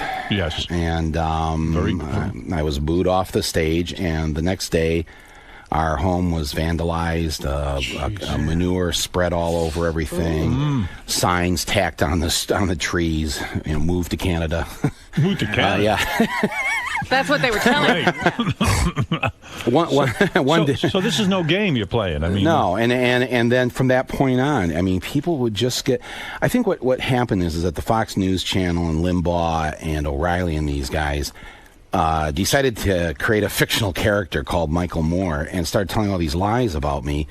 and trying to get their listeners all hepped up that, oh, this guy doesn't like America. He's godless. I hear you targeted a lot on there. I watch those channels constantly, and you're constantly targeted. And so what that does is it encourages the less stable who are listening to those or watching those shows. You think unstable people watch Fox News? I think there's a few of them. Right. And so then when they just see me on the street, they go crazy. I mean, I was walking down the street in Fort Lauderdale. A guy in a business suit walks out of a Starbucks, just sees me on the sidewalk. His face just turns purple. Because you're the enemy. Worse than the enemy. You're the a communist devil. I'm not human. You know, it's true. He takes the lid off his Starbucks and he throws hot scalding coffee at my face. Jesus. And one of these special forces guys was so quick. He sort of dodged right in front of my face, and he took the hit of the coffee. He got second-degree burns. We had to take him to the hospital. But even with the second-degree burns, he takes the guy down on the sidewalk, head right down to the cement, cuffs him. Cops were just a couple blocks away, and it's an assault. You know, it's funny with you because I was talking to a guy. He says, I'm glad Michael Moore's got to walk around with security. It's good he has to live his life that way because he makes up lies. So I said, okay, fair enough. What lies does he make up? Oh, you saw Fahrenheit, 9/11 or 9/11. I go, yeah. He goes, filled with lies. So I said, okay, what was one of the lies? It was a long time ago. I don't remember. Now, that was his answer to me. Yeah. I said, you see, that's the problem. If these guys get on TV and just keep saying over and over again, you're the devil. And I'm full of lies, then people just repeat it. And I see they repeat it. And they don't they don't go see the movie. Right. I got so fed up with that with O'Reilly and those guys with Fahrenheit that I offered a $10,000 to the first person that could find a factual lie in my movie. And I've continued that offer now in the last couple films because they can't find one. There isn't a single thing, a factual thing that's ever wrong in my films. Now, the opinions in the film are mine. Right. And you may disagree with them. And the facts are the facts. The facts are the facts. If I say the sun rises in the east, it rises in the east. You have fact checkers, you go around. Oh, man, I have a team of fact checkers. I have then a bunch of lawyers go through it, then more lawyers go through it, then the insurance company goes through it. You're probably watched more than, in terms of being vetted, you're probably vetted more than a news show. Absolutely. Because you are a target. But also, it's I don't do it just for that. I do it because I want you to, if I'm giving you a fact, here's a fact. 1 out of every 8 homes now with a mortgage is in delinquency or foreclosure. 1 out of every 8 homes. And you have to have that fact. Someone's going to bust you if you don't have the right fact. And if I don't have it right, then how can I get you to think about the other things I'm saying about why are 1 out of every 8 homes in foreclosure right now? Why are people threatened by a guy who says why are all these homes in foreclosure? What is threatening to people about that? And why are all these homes in foreclosure? Listen, Howard, this is my 20th year as a filmmaker. Right. 20 years ago this week, Roger Me was here in New York at the film festival. Right. And 20 years ago, I mean, these are the great lies of my career. 20 years ago, I said, General Motors, there's something fucked up about this company. You were right. And if things don't change, the rest of you are going to look like Flint, Michigan. Right. That's right. So, and then that's right. Roger and Me was the exact message, and people forget that. Then I said, I don't think there's any weapons of mass destruction over there. I mean, I'm not a weapons inspector. I don't know, but I'm just going to throw this out there. I don't think there's weapons of mass destruction. And you were right. Yeah. And even the President of the United States was bullshitting. That's right. So you were telling the truth. That's right. Okay, go ahead. And 2 years ago, I made a movie about the healthcare thing, and it took 2 years. Now we're in this huge debate, but I was doing it 2 years ago and saying, hey, there's something wrong with the fact that right now, 14,000 people every day, 14,000 today, will lose their health insurance here in this country. And why is that threatening to people to hear about that? Well, it's funny because Michael says they attack him and say he doesn't love this country. And these are people who claim to love the country, but they don't necessarily love what it stands for, which is freedom of speech. Well, no, they don't like when people question it. But they do. Right, which is what America's supposed to be about. Exercising their rights. The rights that are given to us in this Constitution, they claim they would die for, guarantees that he has a right to say whatever he wants to say. So are you you're not against capitalism? in this movie? I'm against what we have now, what they call capitalism now, is a legalized system of greed. In the old days, the way it used to be, it's, if you worked hard, you would prosper. Right. And you were rewarded for your ideas, or maybe you invented the light bulb. In other words, you like the idea that you write a movie, you go out and work on it for 2 years, and then you make a profit. You like that idea. Who's against anybody working hard and being rewarded for their hard work, or their ideas, or their inventions? So when someone on Fox News or one of the people that hates you says he's not a capitalist, you say, I am a capitalist. I'm not against it. Well, I don't even like to use that word anymore because they've so bastardized the word and what they've done downtown here. They don't make anything anymore. These guys have gotten rich not by producing something, not by coming up with the next internet or the cure for cancer or something. They're making it by moving money around. They make money off money, then they take bets against the money, then they take bets against the bets, then they take out credit default swap insurance. It's totally insane. I don't even understand the stock market. It seems to me if you know a few people, you somehow get some information and then you can make a couple of bucks. It's almost like legalized gambling, right? Well, it's exactly what it is. But it's a crazy casino that even many of them can't explain themselves. It's purposely kept confusing. I show this in the movie. I actually go down to the stock exchange and I stand outside the door at closing time. And I ask all these guys, can you tell me what a derivative is? Can you tell me what a derivative is? And no, one by one, finally one guy stops. Well, actually, one guy, I said, come on, guys, give me some advice. And one guy says, yeah, don't make any more movies. And but then the next guy says, here, I'll tell you. And so he went and sat down on a bench downtown there. And he tries to explain a derivative to me, and he can't do it. He starts over like 4 different times. It's a crazy system, but what it's done, it's lost a lot of money for people. Is this why we end up with a Bernie Madoff? Because we don't understand the system, and he says, trust me, I know how to navigate the system. Yeah. He navigates the system, and then runs off with all your money. Very smart people trusted Bernie Madoff. Right. He didn't go... That's what's scary about it. He didn't go someplace... He didn't go into a poor community and take advantage of the poor. Right. He did this with people who were the captains of industry, who were big names in show business. And do people get in trouble because they're trying to make money with their money, in other words? Exactly. It's and of course nobody complained when he was giving them those 10 to 20% returns. Right. Of course, all he was doing was taking the money from the new people that were investing into the scheme. But nobody complained. Nobody said to themselves, geez, that's obscene. The rest of the economy is like sucking right now. But I'm getting 20%. So well. I think I'll just be quiet about this. But then suddenly when they catch him, they go, oh, the horror, the shame of it all. It's Bernie. I'll tell you, I'm actually one of the people that I feel bad for the guy because he's just become the poster boy of a much larger Ponzi scheme here. Right. Do you take the belief that the stock market itself, the way the financial institutions are set up, the guys who give mortgages, is it all one big Ponzi scheme? That's what I'm at that point now where I believe, and I interview people in the film who actually show how this is essentially a pyramid scheme, that the economy has become Amway, where only a few people can sit on top of the pyramid.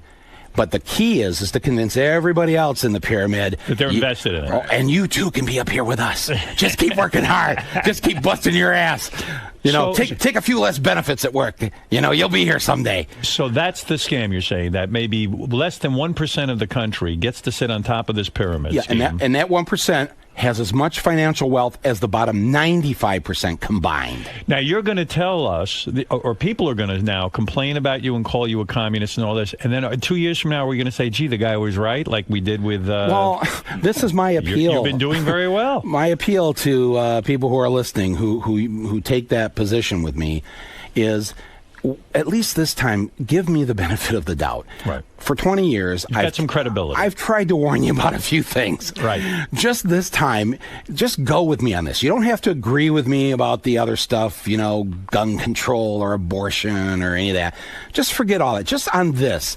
Just trust me that there's a bunch of people, a lot of them in downtown Manhattan, who right now are trying to figure out the next great scheme to take your pension from you, to make you work harder for less money, longer hours, less benefits, and that's the Dow Jones right now is doing really great. Are people as unemployment goes up, right. The Dow Jones goes How's up. That now, does that make any sense? Because the way the street, Wall Street looks at it is that well, we're going to make more money if we have to pay less people because employees are your largest expense. Right. So they reward a company that gets rid of people because the bottom line initially is going to look really good. But long term, it's fucking stupid because if you lay off all these auto workers, who's going to buy the cars? Who's going to have the money to buy the cars? It's like you've killed your consumers. It's absolutely stupid. Are you shocked that you have so many haters, that there are so many people after When you're you? trying to save everybody. I mean, don't you think you should be held with some reverence? Well, no, absolutely no. I do. I think you're a hero. No. I think everything you've done in the films has come true. I'm a big fan, and I don't understand why somebody, especially if you're in the 95% of the people who have nothing, compared to that rarefied air, why would people? Do you think people dislike you because you're bursting the bubble? In other words, you're breaking up their dream that they're going to get to sit on top of the pyramid. Well, that could be some of it, but if you go into the doctor's office and the doctor says to you, "You're going to die." I'm sorry to tell," well, or you have not, you're going to die, but you have cancer. Your first response isn't to leap out of the chair and pummel the doctor for telling you you've got cancer. It's like, okay, what can we do here? So why are they Because I wanna pummeling you? live. You're diagnosing cancer here in this society. Well, to tell you the truth, it's gotten better, Howard. I mean, has? Yeah, well, because enough people have seen that, because of what we were told about Iraq, what Bush did, and now what people losing. You'll see in this film, actually, for the first time, Republicans inviting me into their homes to ask me for help. Wow. And All right. I've really seen the change in the last couple of years, and I think the country's seen the change. I think that's why, Obama got elected. I mean, there has been a shift. You backed Obama early on. I Yes. mean, really early Yes, on, right. before Hillary Clinton and everything, all that other stuff. Correct, yes. Has he been in touch with you at all? I've never spoken to the man. Never. No. He never no. thanked you for your endorsement. I mean, I don't you want carry, thanks. but you carry political weight. And the fact of the matter is, it might have been nice to get a call from the guy. I mean, you were very vocal about it. I did get an invitation to the inaugural. Are you disappointed but in I your didn't president? Are you happy with the president? No, I'm not. Well, I'm right now. For me, the jury is out. I mean, listen, the guy's only been in there 8 or 9 months. Give him a chance. He inherited a catastrophe. Right. I mean, this is like this huge mess is left behind. I mean, what's a black friend of mine was saying, this is typical white people make this big mess, bring the black guy in to clean it up. And but you know what's funny? When I know the president got in touch with Scarlett Johansson, they were blackberrying each other. Yeah. Why wouldn't he? Let's pause for a moment and consider why he's contacted her and not me. Let's think about it. What do you think it is? Well, we can't go to commercial break on Sirius here, so. Did you ever say to yourself, listen, I'm a talented guy. I know how to make films. Yeah. Screw this documentary stuff where I rile everyone up. Why not write a script like every one of these other maniacs? I try to rent a movie on demand. You can't even find a good movie. Why not write a script and make a regular movie like a Batman, Spider-Man, and then you'll sit there and you'll count your money and you won't even have to put up with all this crap. I have written a screenplay. You have? Yes, and at the end of this movie, I say in the movie that I'm tired of being out here on the limb by myself. I'm tired of doing this alone. You feel like a martyr? I don't feel like a martyr, but I'm just saying that if we're going to call this a democracy, everybody off the bench. Mm-hmm. Everybody has to participate. Somebody pick up where I left off. Everybody pick up. Right. So next time when there's a George W. Bush and you Google Bush and Nemesis, my picture doesn't come up. Right. I want 5,000 pictures to come up. I want 5 million pictures to come up. So I say at the end of the movie, if this doesn't happen, if people are just going to sit and watch Dancing with the Stars and not do anything about this, I've got other things to do. And so you will become a regular filmmaker in the sense with a story, and you'll direct actors and all that kind of stuff. Yeah, but if people, I'm going to do that anyways. But if I really see a movement of people to get involved and not just sit back, I'll keep making these documentaries. I mean, I've got other films I'd like to make, but I can't see you making a film like with Jennifer Aniston where she falls in love with a guy who's a simple love romantic story. comedy. Funny, that's exactly what the screenplay is about. Really? It is a love story. It's about Jennifer Aniston falling in love with me. I like that. Now I would watch that.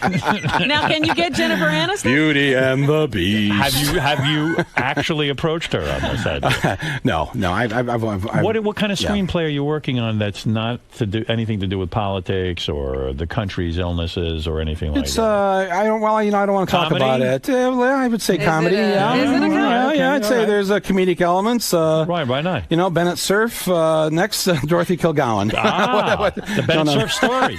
What about the fact that, and I don't know that this is a fact. You have to clear this up for me. Yeah. I heard a report. Yeah. And maybe you heard me talking about it. Yeah. That you have a limo. But you will park the limo 2 blocks from wherever it is you have to be, and then you'll walk to be seen as a man of the people. Are these your enemies against spreading rumors, or is it really true? It's once again a distortion of, you take a kernel of truth and then you expand it to the distortion. The truth is, yes, I have the limo, but in the limo, I'm not in the limo. Right. My Pilates instructor's in the limo, my masseuse, my life coach, and then I run behind the limo for extra, because I don't know. Would you actually ride in a limo? I would think you're against these gas guzzling kind of cars. Well, yeah, no, I try. Yes, in fact, I drive a. Well, I don't know how gas guzzling this is. I drive a Chrysler minivan. Oh, so, okay. All right. It's 5 years old, so it's it's got 100,000 miles on it.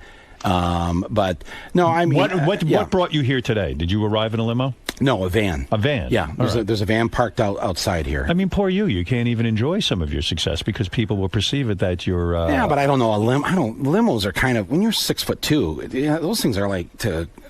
Crawl in there and... I wouldn't know. I would never use one. Yeah. I find it a decadent sign of... But I do... Elitist, yes. So now, let me understand also. Yeah. The last time you were here, you told me you're losing the weight. Yeah. You were going to get in shape. Yep. This is it, your personal thing. And now you're looking at the result. Yeah. Now, well, halfway. Have you lost the weight? I've lost 70 pounds since Christmas. Wow. Impressive. And I've got another 60, 70 to go. How are you doing? Are you doing this new thing where you put something behind your ear and you rub it? No, I'm doing it the old-fashioned way. I read this book, this Dr. Pritikin, like back Pritikin diet, yeah. Yeah. And so it's really very simple. I eat actually a lot of carbs. Right.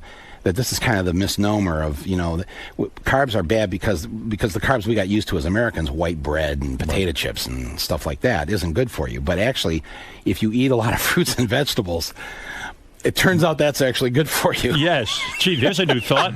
Yeah. So, and then I bought one of those elliptical machines, where the cross trainer. Cross trainer, yeah. It's so you don't, pound on your feet and knees. Do you hate all this exercise? It's not you. No, because I usually do it watching the news, or I put an iPod. And how many? What are you doing? 30 minutes? I do 30 minutes in the morning and 30 minutes at night. Very good. So I get up in the morning, 30 minutes. Everybody's got 30 minutes, right? So what is your life like? I mean, is that it? You get up, you exercise, you live a normal life, huh? Yeah, and I live a normal life. I live in northern Michigan. Still? Yeah. With still the live wife? there. Yeah. Sex good? Yeah. This is funny about Fox News. I'm actually a very conservative person. Yeah. I've been with the same woman for 30 years. You would be someone they worship. All of the pundits, however, probably have different backgrounds. We wouldn't let our daughter have a TV in her bedroom. She had to come out and sit with the family.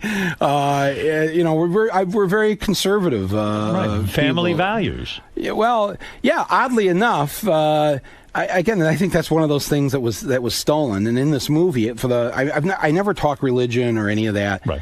I'm not a proselytizer. It's a very private thing. But in this movie, I go and interview the priest who married my wife and me, and I ask him. I said, "Do you think the current form of capitalism, what is going on in Wall Street now, is a sin?"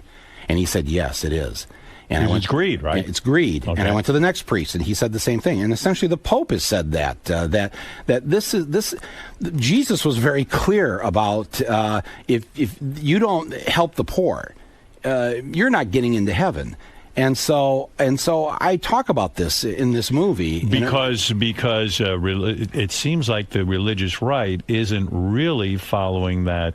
Rule. Absolutely no. And I feel like they've hijacked Jesus, and so I took an old. But they painted this new movie to be anti-capitalist. The fact of the matter is, you're saying clean up capitalism. That you're okay with it. You think hard work deserves to be paid for, but all the trickery and all of this disguising of making interest and all this stuff, it's being run by guys who are scamming. Right. The and world. now that they've defined capitalism this way, I'm against that. I'm against a system that doesn't give everyone a fair shot. So where and do right you now, invest your there money? is no fair shot. Where do you invest your money? I don't have a single share of stock in anything. But I don't. what do you? In other words, your last movie I- made millions of dollars. I read you made something like $24 million. No, I know that's so crazy. Isn't that? No, I'm a documentary filmmaker. I mean, I do well, But your obviously. films, No. I do well. I yes, and so you're I, worth several million dollars. Is that fair to say? No, I wouldn't say that. No, I would wrong. not say. Yeah, that's wrong. That's wrong. Your net worth is over $1 million. Well, probably if you count the value of the house and everything, yeah. All right. Yeah, so where do you invest when you have you must have a few dollars somewhere? Where do you put it? I mean, you're.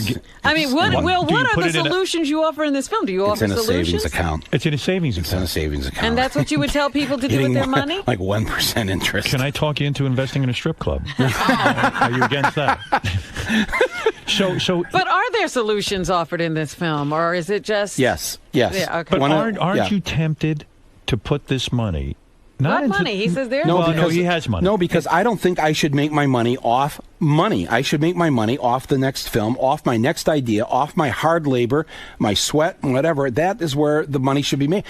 And that's why we're not going to get the next internet invention, because the young people coming up are being taught, and I show this in the film, the number one job now for students graduate from Harvard, MIT, Duke, the top brains. Wharton School of Business. They go to Wall Street. They do. They don't. And I'm telling you this. I mean, they're hiring physicists.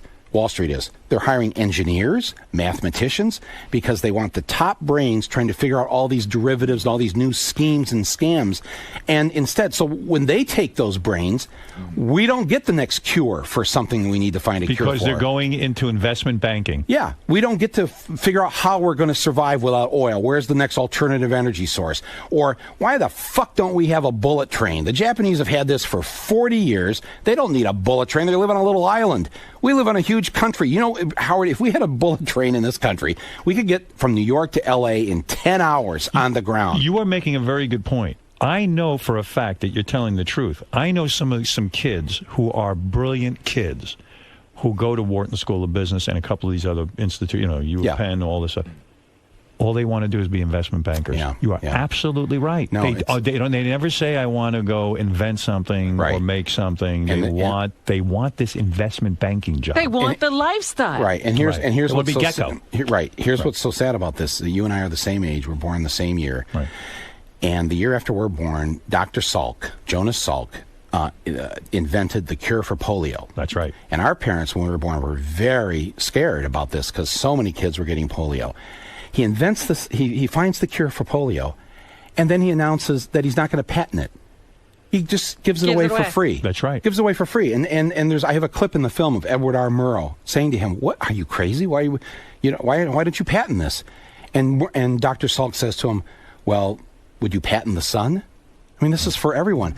I mean, the absolute selflessness of this. He could have been a multi-millionaire, but it was more important for him to do something for the common good. And you're saying there's no patriots like that anymore? It's rare. When There's do you no see that? citizens of the world like that Believe me, anymore. That was the world. and look at a scumbag like me. I tried to patent the sun. Did you know that? I tried to patent on the sun. I was going to start licensing sunlight. But speaking of you as a scumbag, Howard, and thank you. Yeah. Thank you for recognizing him. I was listening to you out there talking about how you don't give a fuck about anybody. You make as much money, and I'm not for. You said I'm not about me. I'm not. Money. Yeah, well, I'd say I'm not for. You said I'm not for the collective, but I'm sitting out there with your staff and your crew. Yes. And the truth is, listeners, that this man takes very good care of everyone here. Not Benji. He'll tell you himself. Well, but he's here on a work release program. Yes. Yeah. So, but everyone else, I mean, they have health benefits here. They get paid well. And when the big merger took place between XM and Sirius, how many people from this show got laid off in the merger? None. Not on this show. They're all absolutely. They're none. all here. So Howard, my I take care of the collective. Socialist friend. Right. You actually are about the people. And here's my guess about you. All right, from having followed you since when I first heard you in Detroit when you were on WWWW. And thank you for being my only listener. Because it was pretty bad. It was pretty dismal.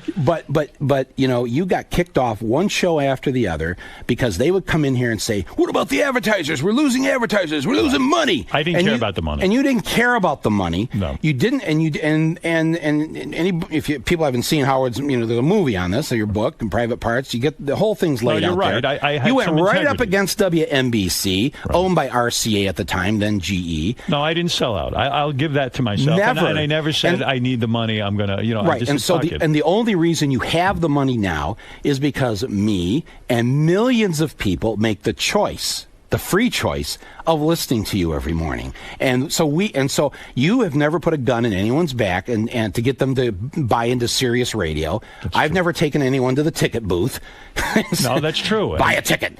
And by the way, yeah. I want to say you spoke out about something that I agree with. And I haven't heard many people talk about this except for you and me. When Madonna was adopting this kid, wanted to take this kid out of an orphanage, I still can't understand why people complain about this. In other words, I see a trapped little girl sitting in an orphanage. Parents don't want her. No one wants her. Suddenly Madonna gets interested. Everyone's interested in the kid. But the kid could have died in this orphanage, was probably dying. Right. So she adopted a kid, and the whole world was screaming and yelling. What is that? Why is that? Why would somebody be against someone adopting someone? Because I don't get it. Because she's off the rail. The rail of the last 20 years, Howard, is about me, myself, and I. Right. And that's why I get asked the question, why are you making a movie about this when you're doing well yourself? I get asked this all day long. And I'm saying, well, that question right there reveals what you believe should be the norm, which is if you do well, fuck everybody else. Right.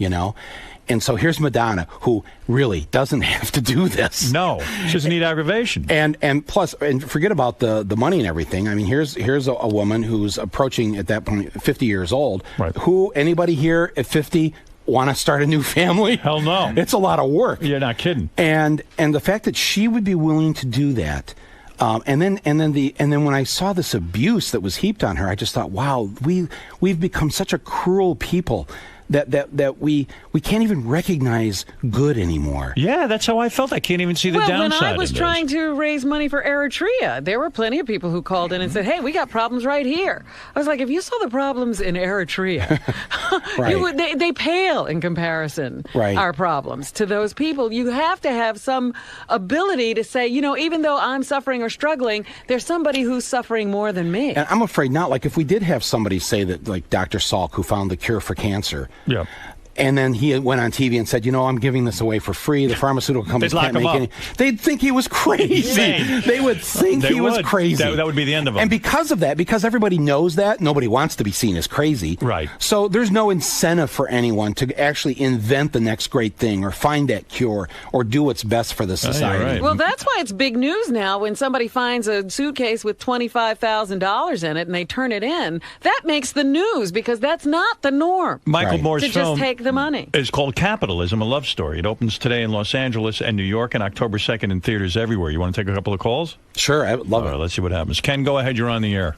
I've got a question for you, Michael, but first I just want to thank you. You're probably one of the greatest living patriots out there. And every one of your films is worth revisiting, and I'm proud to own them all. Oh, thank you.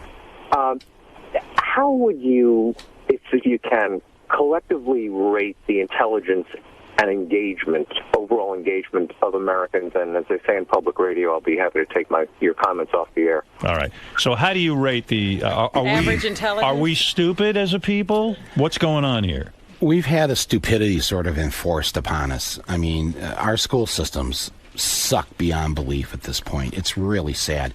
We don't fund them properly. We don't make it a priority.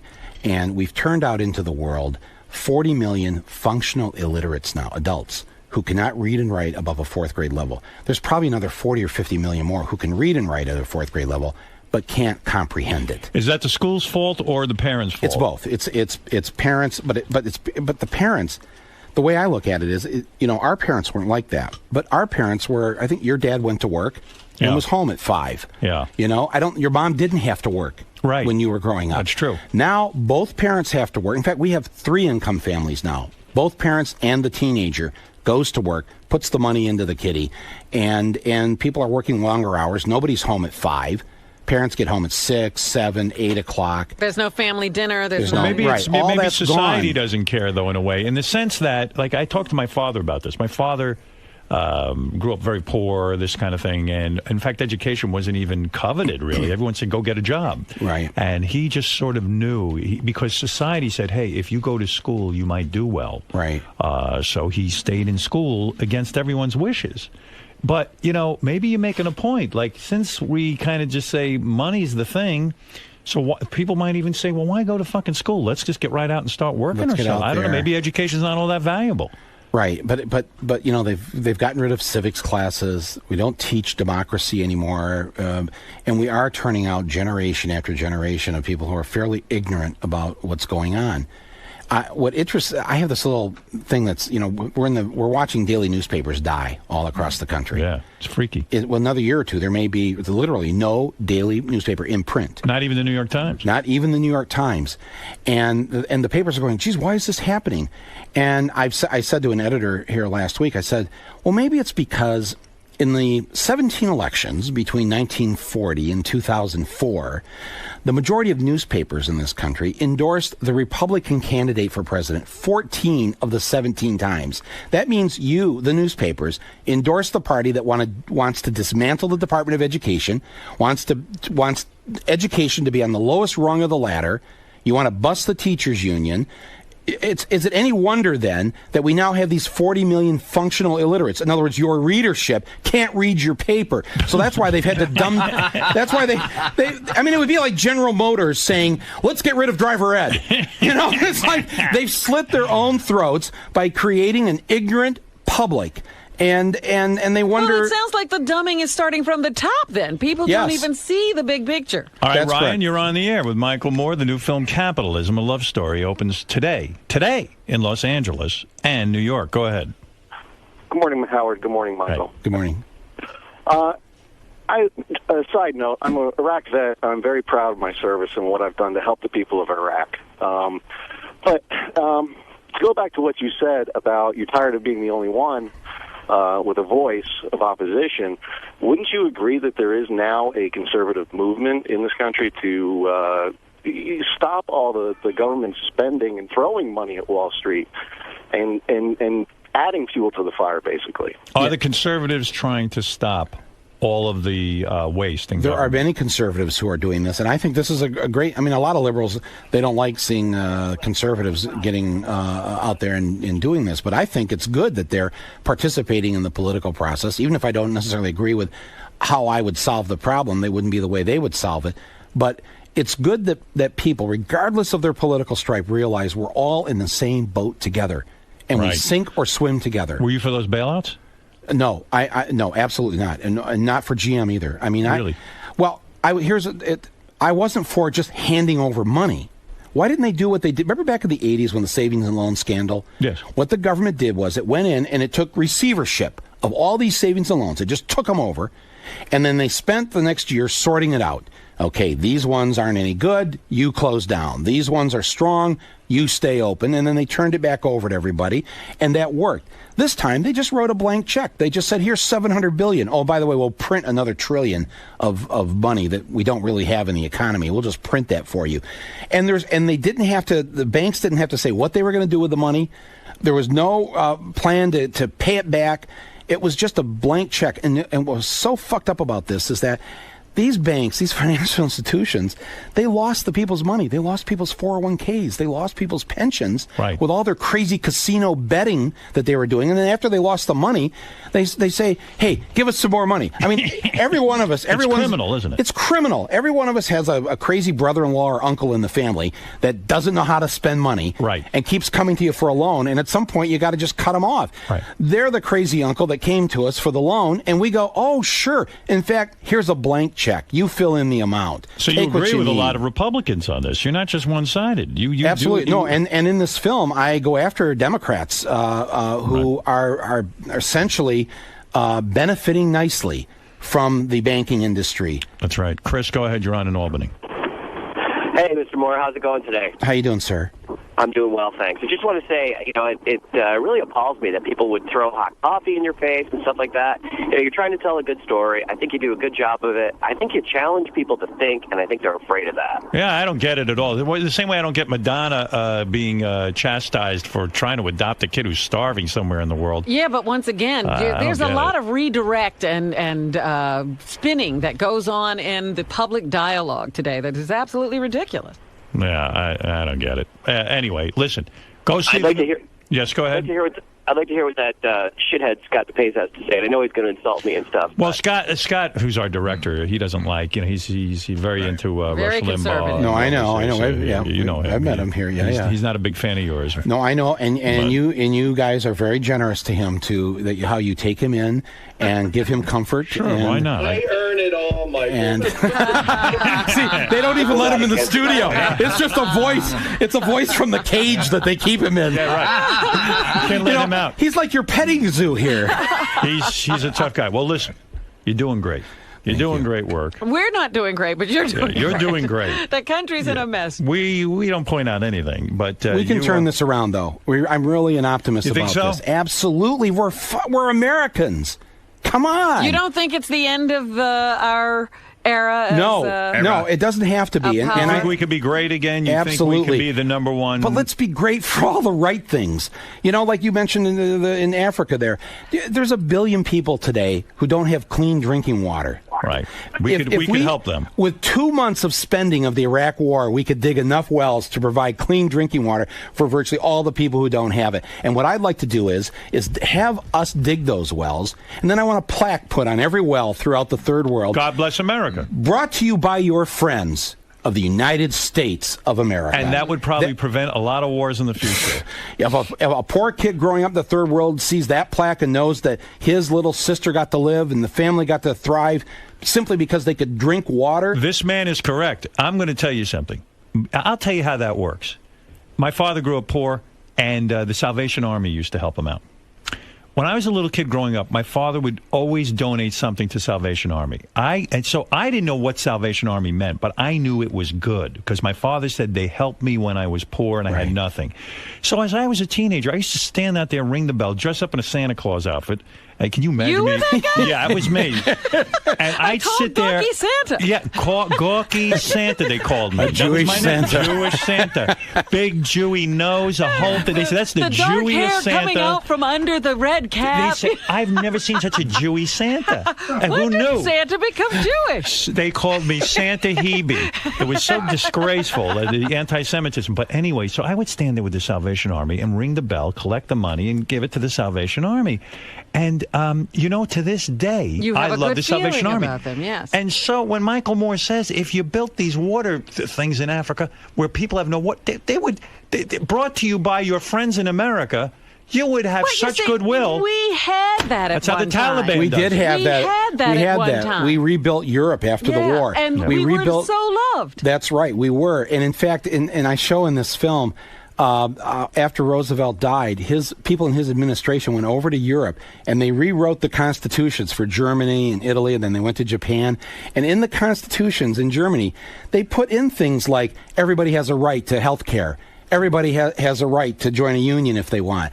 Everybody has in Italy, they had an amendment in there in 1947. Women have equal rights. We still don't have that in our Constitution. Right. I mean, but we did this. It all filters down. Yes, but we deserve this for ourselves. We do. We should treat each other better, and I think when we treat the world better too, we're going to be loved again. And I do believe, Howard, we can come out of this mess that we're in, but we just have to have that resolve to we're in this together, and let's have a system where the few don't benefit at the expense of the many.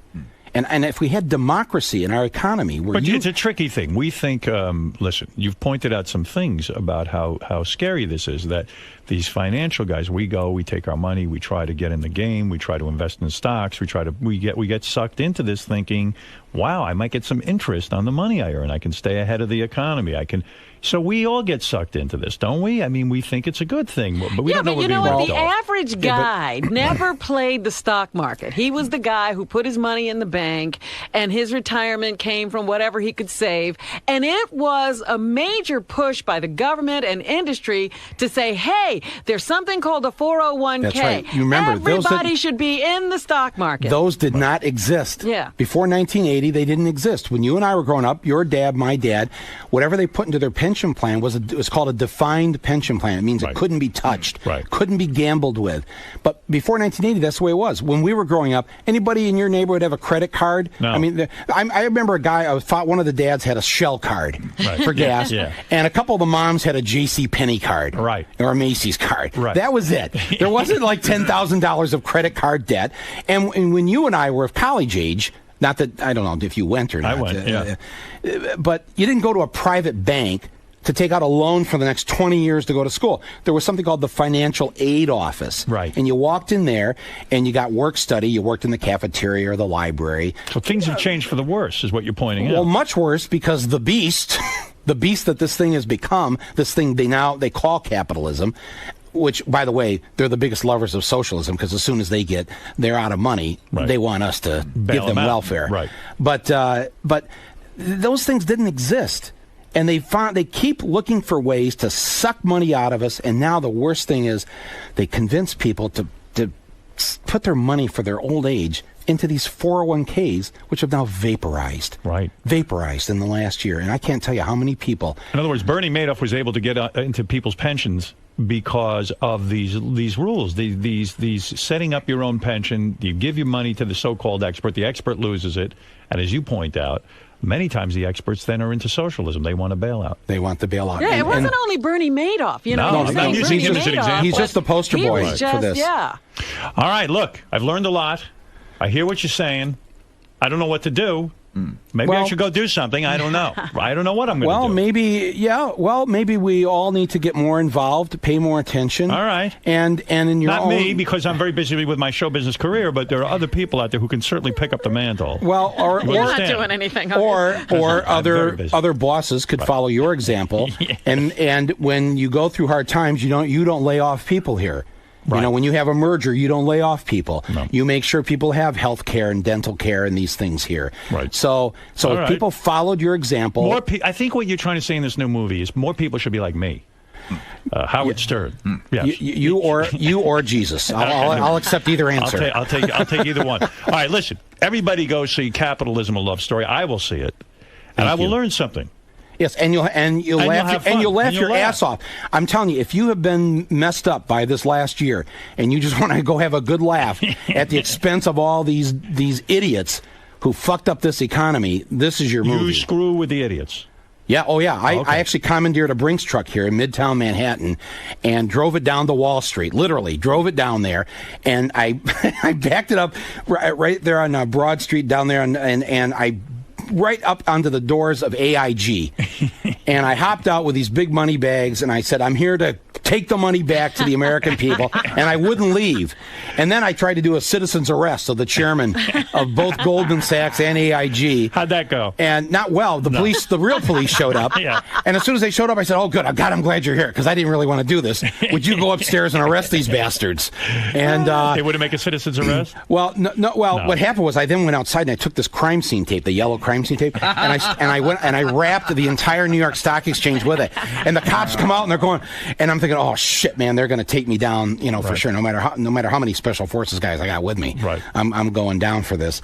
And there's the cops getting close to me, and the camera's behind my head, and so they can't see what I'm saying. I say to the cops, hey guys, listen, it's okay. I'm just doing this for comedy. I'll be out of here in a second. I'll clean up the mess. In a way, and the cop says to me, it's okay, Mike. These guys inside this building, they've stolen $1 billion of our New York City police pension fund. He was for you. You just stay as long as you want. Yeah. And in a way, aren't you the original Sacha Baron Cohen? You're going around doing these stunts and putting a camera on it and, carrying on. There is humor in this. No, there's a lot of humor. Right.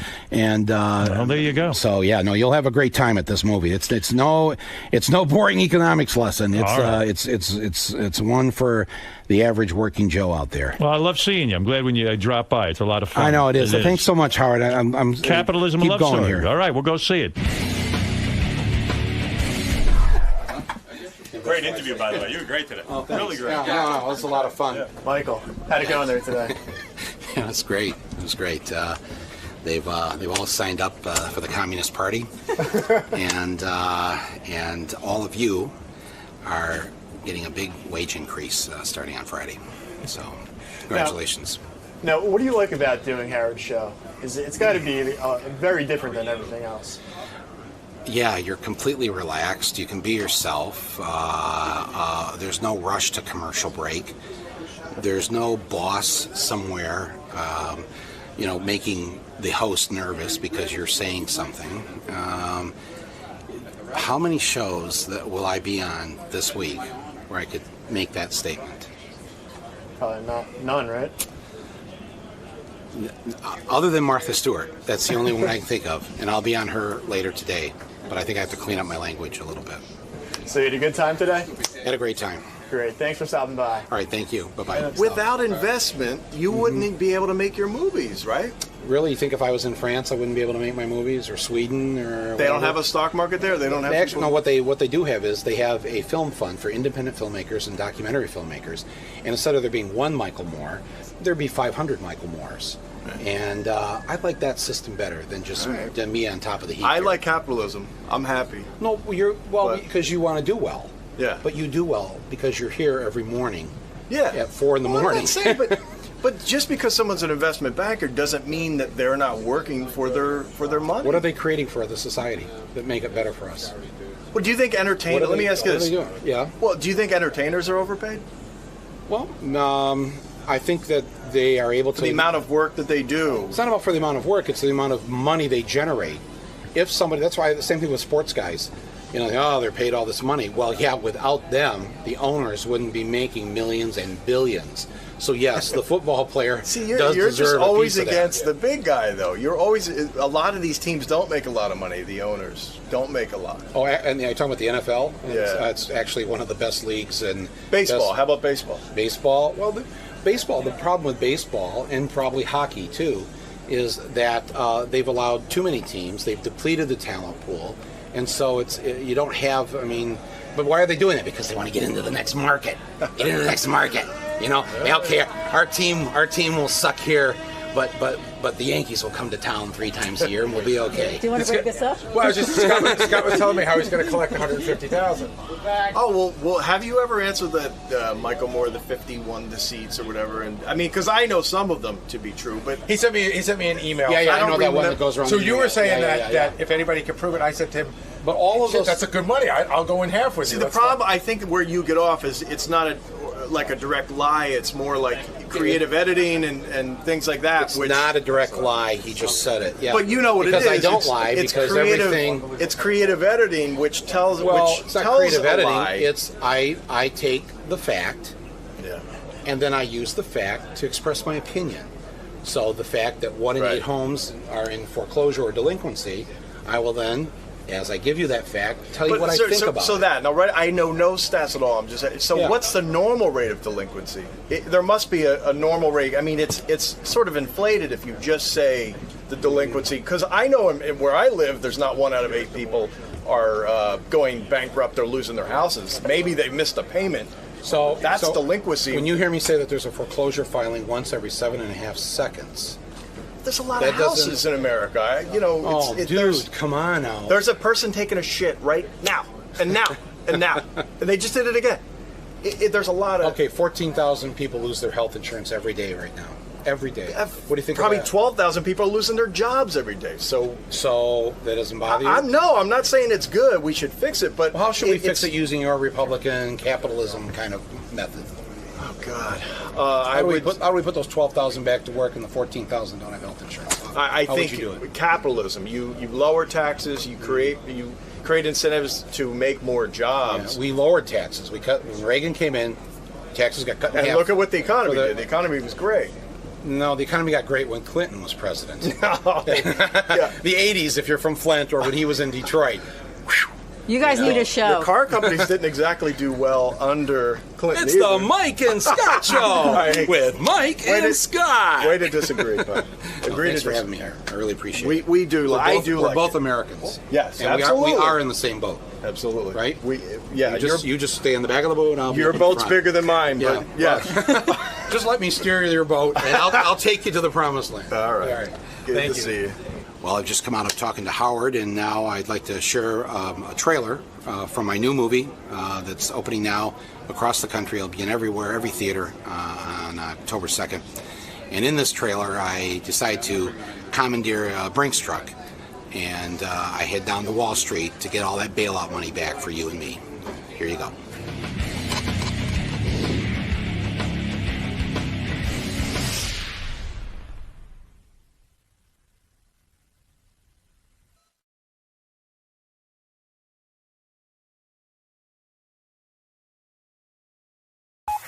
This is the best of the wrap-up show. A recap and behind-the-scenes look with John High and Gary Dell'Abate. The best of the wrap-up show begins now. Hey, it's Gary Dell'Abate, Baba Booey.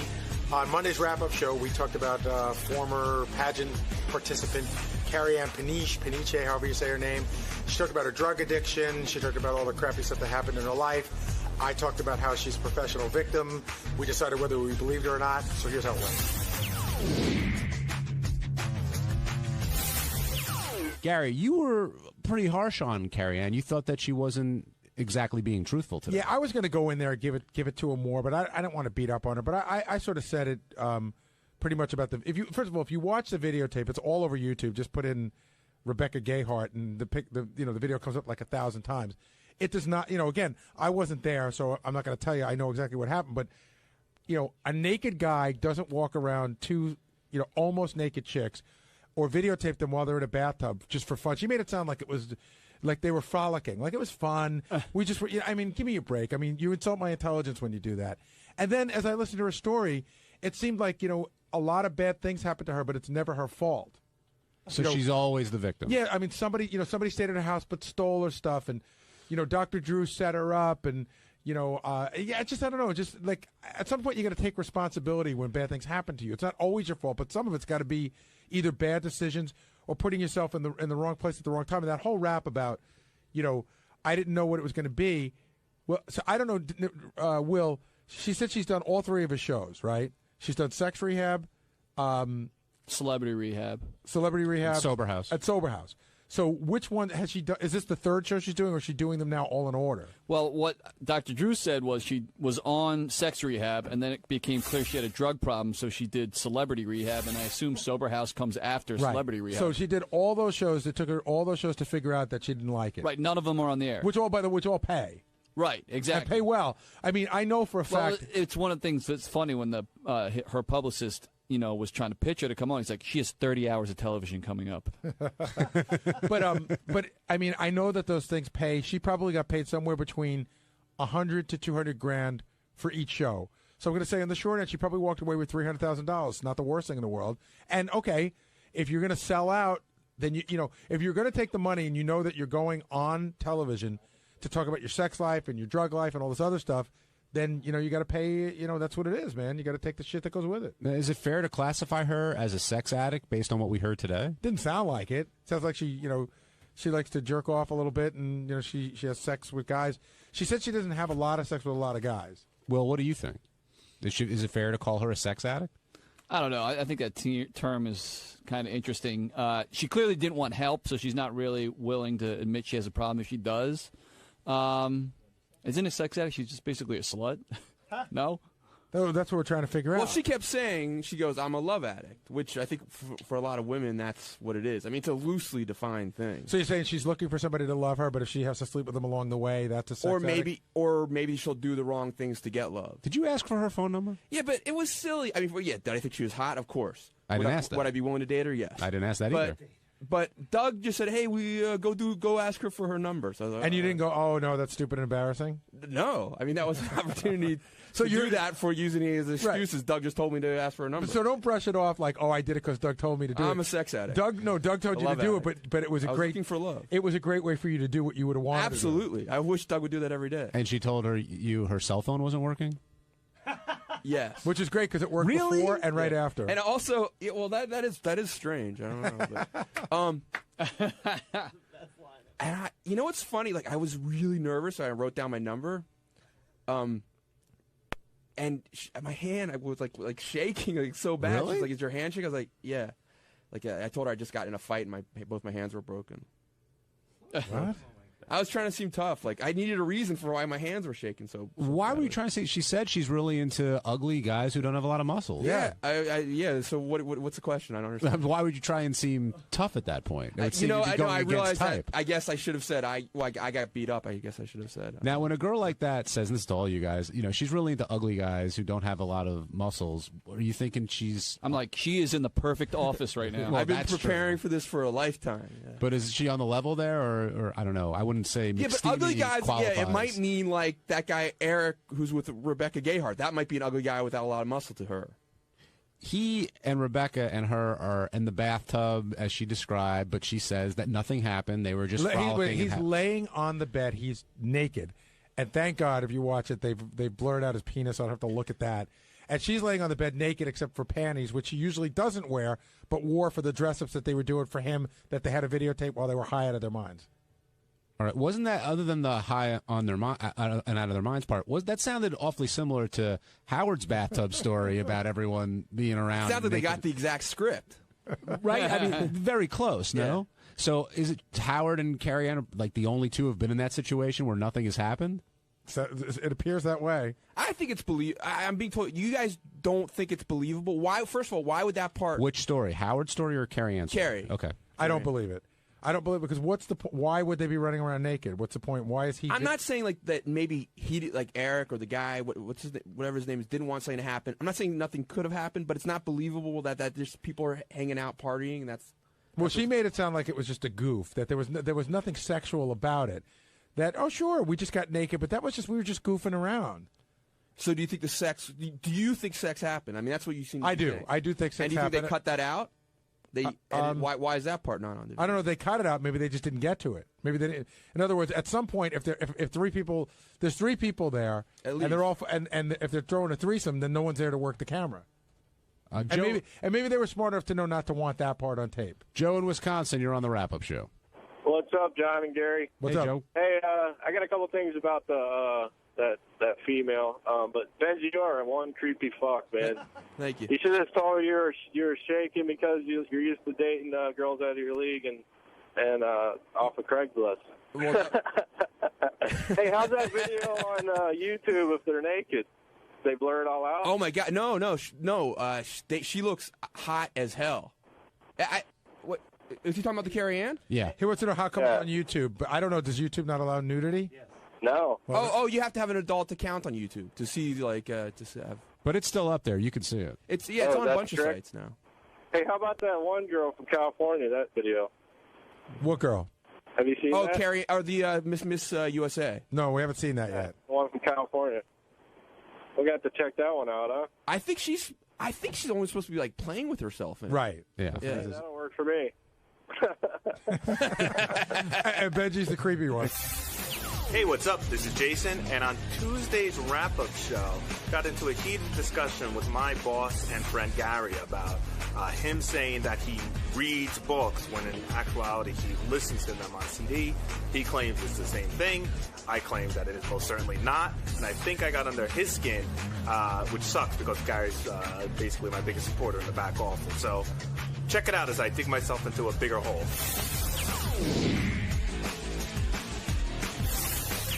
I want to start off with something that happened at the end of the show, Gary.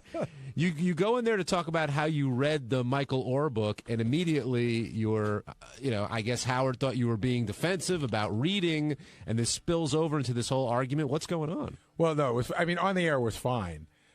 When I get back to the office, Jason says, "Listen." Jason gets these balls now. I'm not sure from where. I goof on him. He's taking too many pills, but he goes, "Listen, you got to stop saying that you read a book. You start to sound like an idiot." And I go, who the fuck are you?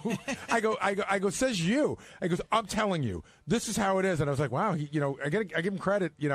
He has an opinion, and it's not an opinion; it becomes the law. This was an unsolicited opinion? Yeah. He just felt like telling you that you sound stupid saying you read something when you listened to it? Like I said to John, I guess like if I walked in there and said, Howard, I listened to this book on audio, it's just awkward. Right. So when if Howard says, did you read it or listen to it? I'll say, I listened to it. And then it becomes that stupid argument again. But I don't know how else you would bring it up. I guess I could say I listened to it, but then that sounds stupid. I'm fine with someone saying they read a book and they listened. But it's not reading. Yeah, I know, but still, it's like the book. I mean, what are you going to do? How specific you want to get? Well, I fucked a chick. Okay, she was a blow-up doll. You know what I mean? It doesn't matter. Well, Jason's argument was, okay, you walked down the block and I drove my car. We both got there. We both got the same way. And I go, that's a dumb argument. He goes, why? I go, it's just not the same. Well, the whole argument was stupid, but how passionate you two were getting about it is what made it great. Well, I wasn't nearly as passionate. He was just he was angry. Right, here comes the wrap-up killer, Jason Kaplan. Now running into the studio. Jason, why are you so passionate about Gary saying he's reading angry? something? The man is angry. Because I like Gary very much, and he does not sound bright when he goes on the air and says that he read something that he clearly didn't read, and then tries to justify it by saying it's the same thing. Right, that's when I got angry. When he explained to me how I'm not bright. It didn't sound bright. No, it really doesn't. He goes, you know what? When you say that, you don't sound bright. So what should he say? And I said, he should say, I would listen to an audio CD of a book. But I listened to a book if you want to shorten it up. That's not why Howard was saying he wasn't bright. Do you know that? I don't know what. I didn't hear what Howard said about him being Howard didn't say anything about. No, Howard said stop bragging about how many books you. But when he said you sound stupid because you were all of a sudden just you were arguing back that you got more out of audiobooks than he does from reading comics. He goes, that wasn't the point. Robin brought up the audiobook. But then Howard said anyway. Excuse me for being here for 25 years and sensing something negative that I was getting the shit beat out of me. And pardon me if for one time they weren't fucking with me, I might have overreacted a smidge. When Gary explained a smidge that listening to an audiobook, that was let me just say this as a comedian. What Gary just said was very funny, but the choice of smidge brought it up about 30%. I'm going to go Coach Sal. Is there a K word he could use for that? There is nothing at all similar from reading a book and listening to an audio CD. That's not and what when you Gary explain, said. Yes, he did. He goes, I get the same thing out of it. First of all, the first words out of Gary's mouth every time he mentions a book he listened to is, I read this book. Now, reading is an act. Reading is a physical act, defined in the dictionary. You have to read. Listening to something is not reading. I understand that I didn't read it, but no one reads the Howard Stern show every morning. So let me ask you a question. If I listen to the book and you read the book, yes, and we both take a test on it, yeah. Well, actually, we had this incident when I started talking to you one time about the Al Franken book, and you go, he never talked about that, and then it turned out that in the book, or in the CD, they left out chapters that were in the book. So number one, you're not getting the full book experience, and two, you know what? You can drive. Again, I've said this 1,000 times. You could drive someplace, and I could walk there. Now, when I walk there, I don't clearly you haven't walked anywhere. When I get fat joke. When I get there, I haven't driven there. I can't claim I drove there because I didn't. We're both at the same place. It depends on the person who's going to get more out of it. It depends on your brain. It's not about getting out of it. It's not like you listen to CDs, you're stupid. It's not that. It's you listen to CDs, so say you listen to CDs. Don't claim you read. And when someone calls you on it, you go, oh, it's the same thing. But do you think if I walked in there and I said, Howard, this movie you're talking about, I listened to the audio CD, don't you think that sounds awkward? It's honest. I got that, but it sounds awkward. But you don't read. Were you intentionally lying? I do read. I read a lot of books. I just didn't read that one. So, Jason, you're saying Gary's lying when he said he read a book? Yes. When he listened to a book and he says he reads it, he's not being truthful. Were you intentionally lying to improve your status among our audience? As soon as Howard said, did you read it or listen to it, I immediately said I listened to it. Let me punch up Gary's joke on Jason. It's clear you haven't walked a smidge. I mean, I don't get. I mean, listen. Maybe whatever. You know, this has been a bug up my ass a long time, but there's a lot of bugs up your ass. You don't read the books. I mean, you just don't, and you fight it every time someone brings it up. Usually me. You don't read the books. You listen to them. No, I understand that. Okay. But I just want to make sure you're clear on it. But I still get the same thing out of it that you do. If you say so, go crazy. If an adopted kid listened to a book. That's where you lose me. Why can't he get the same thing out of it as you do? You're digesting the same information, just a different way. I did not say he couldn't get the same thing. It's clear he's not digesting anything. No, but you're saying that I don't. No, I never said that. I said good for you. I mean, listen, some people are oral learners, and some people have to read to learn. How do you know I'm not dyslexic and you're just tormenting me? Yeah. Gary, I don't care if you can't read if you're illiterate. It doesn't matter. The point is when you listen to something and claim you've read it, it's not true. Would you make fun of Precious from that movie? Oh, totally. But she's illiterate, Precious. I'm sure. Listen, I guarantee illiterate you would be the 11th thing I goof on her about. I'm sure Gary will have a lot of walking fat jokes for her. Jason, but, do you feel you've been more confrontational lately over the past couple of weeks? No, not necessarily. Well, then you got to grab a mirror. You got to grab a mirror, bro, because I've definitely been noticing it. The Lisa G attack was brutal. Well, it's well deserved. No, and you know you felt bad. I felt bad afterwards. But I came on too hard. Has there been any dose changes? No. There's 20 milligrams as high as they go with Lexapro. I've been on the same 20 milligrams for 4 years now. You've been doubling up. I've not been doubling up because it does seem like you're more willing, especially on the wrap-up show, willing to be the voice that. And I will give Jason credit for this. Sometimes people feel a certain way about something and they don't want to come in here and be the troublemaker. And Jason's more than willing to be that guy who's speaking for a lot of people. And sometimes you're out on your own with some of your theories, but I think it's a combination of a bunch of things. I do sometimes sit here listening to the wrap-up show and get angry that, somebody isn't bringing up the other point of view. And nothing against you. I mean, sometimes I get angry. I got angry that people were letting Lisa blah, blah, blah on for as long as she was. Jason is becoming like a Ralph cover band. Like, if you want to see Ralph live. You mean Jason's he's like Tramps Like Us? Yeah, right. The other thing is, Ralph cover band named Jason. He's like Crystal Ship. Very rific. He's like Badlands. Are you influenced because the show might be coming to an end? Yeah, I see the light at the end of the tunnel. But is this you politicking for your own show and how it's done? Gary, this is an argument that started in the back room. You brought it up on the wrap-up I didn't. show. John brought it up. Well, Did you see we started the show at 10:30? We're going to bring up a lot of shit. Jason, the name of the Ralph cover band that Jason is the lead singer of is Maybe You're Just a Dick. Maybe I am, but you hit Lisa pretty hard. You got Ronnie. You're arguing with Gary. You've been very and standing right there. You've been very confrontational. Okay, I mean, I guess so. Yeah, don't stop him. You're yelling don't make him feel bad about it. You're chastising your boss. Well, I think the part I didn't mind having the discussion with him. I think the part where he got me was he goes, "Stop doing it. You don't sound bright." Well, see, no, but I swear to God, see, now you hear it, and look, that's. But my that's fault. how you said it. But that's my fault for communicating poorly because you're hearing it like you're repeating it in the same condescending way that Artie does Bill Maher.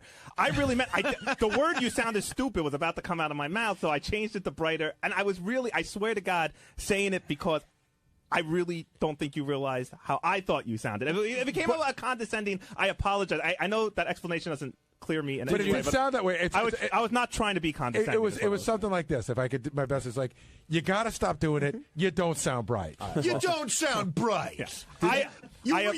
You read a book. I apologize as both an employee and friend for having. On what part of the CD did you put the bookmark? But I mean, Gary, clear. But the bottom line is, you don't read the books that you claim you Did read. you ask Gary what he did for a living? What? So you were trying to protect Gary by saying that he sounds dumb. It was a saying combination that of being fed up and I thought. I'm sorry, Gary. I thought you sounded really dumb when you claimed that. Right. It's the same thing. It's not. It's just not. All right, on Wednesday's wrap-up show, everybody welcomed me back to the show. I was out for a few days. JD gave me my radio show back, which was a thrill. I don't know if it was a good thing or a bad thing, but everybody suggested we change it up a little bit. So I went into some little driving stories when I was actually a limo driver. So check it out. First of all, Ronnie, I think we've all expressed our condolences on your mom passing, but it's good to see you. It's good to see you back here at work. Were you surprised that JD gave you back your show? Yeah, really. Seriously. Where is he anyway? I saw he was in Why here. can't you guys be on together? Where he left? Oh, he left. Well, I had to make a real important phone call. I really couldn't get out of it. So, how'd you expect him to react? I expected him pretty much to stay to be JD and say no show, even though he was nice enough to send a nice card and everything. I didn't think that would make a difference, but I guess it did. Now, he said you got to do things a little bit differently. He mentioned less Wayne Siegel, but do you? Yeah, I heard that part. What are you thinking? Are you going to do? What's your plan? I don't know. I was talking to Jim McClure about it. We're going to try and come up with some different angles. Hot chicks maybe that know about cars and get them You know, girls with guns. Yeah, who knows? Who knows? So you're sticking with the car motif. You're just going to switch it up a little bit. I mean, got to switch it around a little bit, maybe. I don't know. We'll see. Can I suggest a segment for the show? Go ahead. Because I'd imagine that like limo drivers, veteran limo drivers, and like I would love to hear like you know without using names, stories from the back of the limo, like some of the craziest shit that you guys. That sounds like it could work. Yeah, because I love those stories. Sometimes I hear you spin a few of those. And but I think it's great, but you should name. I have stories myself, actually. My friend used to drive. You don't want to hear my stories. Ronnie used to pimp out his limo at night for proms, and then my friend drove a couple of times, and he would return it to Ronnie just in time. And he told me some great stories about lots of sex going on, not with my friend. Oh, the prom kids? He said the prom kids, forget he about goes, prom kids apparently don't know to put up the divider. They don't care. They don't care. They don't care. They just don't. They don't care really. Can you give us a quick story off the top of your head? Let's see. I know a guy who drove a limo once who shit in a box. He's dead now. Oh, he is? He died. I thought that was you. No, my friend Richie. Oh, I thought that was you. Yeah, that did Shitbox Richie. Howard used to talk about Shitbox Richie. Wait, that wasn't you. I thought you threw it out in Central Park. No, weren't you the guy with the rabbi? You were picking up the rabbi? No, that was Richie. Oh, was that it? was Shitbox Richie. I always thought that was you. Wait, he did it like regularly, like he kept the box. No. Well, here's what happened. Here's it. You want a story? I'll give you a story. Is this the tale of Shitbox Richie? So he picks up. We used to have this account. I used to work for this company, Carry Limousine, and we had this account, British Airways, and we would pick up people off the Concorde. So we would just stand by at the Concorde, and as they came off, if they wanted a free ride to anywhere in the 5 boroughs, they would get a free ride, and British Air would subsidize it. So he picks up this guy, and it's a rabbi, and he takes him down to Williamsburg. And the guy says, I'd like to keep the car afterwards, but he understood he had to pay for himself after that. So he said, I'll be out in about a half hour. So Richie's sitting there in Williamsburg in the middle of nowhere, and all of a sudden he gets cramps.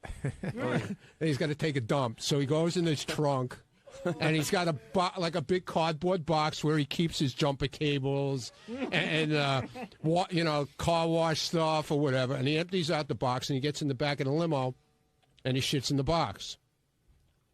And that's, and then he dumped the box in front of somebody's house with their garbage. And then when the guy comes out and he gets in the car and it's still, the odor was still there. And he just said, hey, I don't know. I just had. And he embraced the nickname. Did he become Shitbox Richie? Yeah, well, Howard gave him that name, man. He just couldn't say it on terrestrial radio. He called him Shitbox Richie. See, I thought you meant like he kept a box and he would tell customers he had like a restroom in his limo. No, man. It was like an attack of the shit. So napkin out of limo drivers. Yeah, exactly. He had no choice, But wasn't there a story where you were driving Howard out to Long Island one time and you had to pull over? You like pissed in a jar and threw it out on the side of the road. No, that was him. That wasn't me. That was him. So all your years, you never had to what? Shit in a box? No, I shit in my pants. You did? Yeah, your one shit time. pants. Shit pants. Ronnie. Yeah. When did that happen? I was driving. That was in. I wasn't even working for him then. I was driving this guy who. You remember Atari? Yeah, sure. The Atari games, and I was working for this guy who was like the vice president of Atari, and he was in from California, and he went to Tavern on the Green for dinner, and it was like 10 below zero. And all of a sudden, like the same thing, like what happened to Shitbox Richie, I got this attack all of a sudden. And I couldn't even make it to get inside to the restaurant to the bathroom. Oh man! So I had to get in the back of the car, drop my pants off, take the underwear off, and throw it out of the car. And then I went into the bathroom and cleaned up. And where did you throw the underwear? It landed up in a tree, actually. We could do a whole show on shitting in New York, because if you have to go to the bathroom in New York, it is such an unwelcoming place. Like, you can't walk into a restaurant or a diner. As soon as you walk in and you go, "Where's the bathroom?" They don't let you use it. They don't let you use it. And I think I told you the story before. My father was in Penn Station, which is the most disgusting place of all, and he had to go to the bathroom really bad. And so he goes into the bathroom, and there was a hole in the wall right where everybody was going by.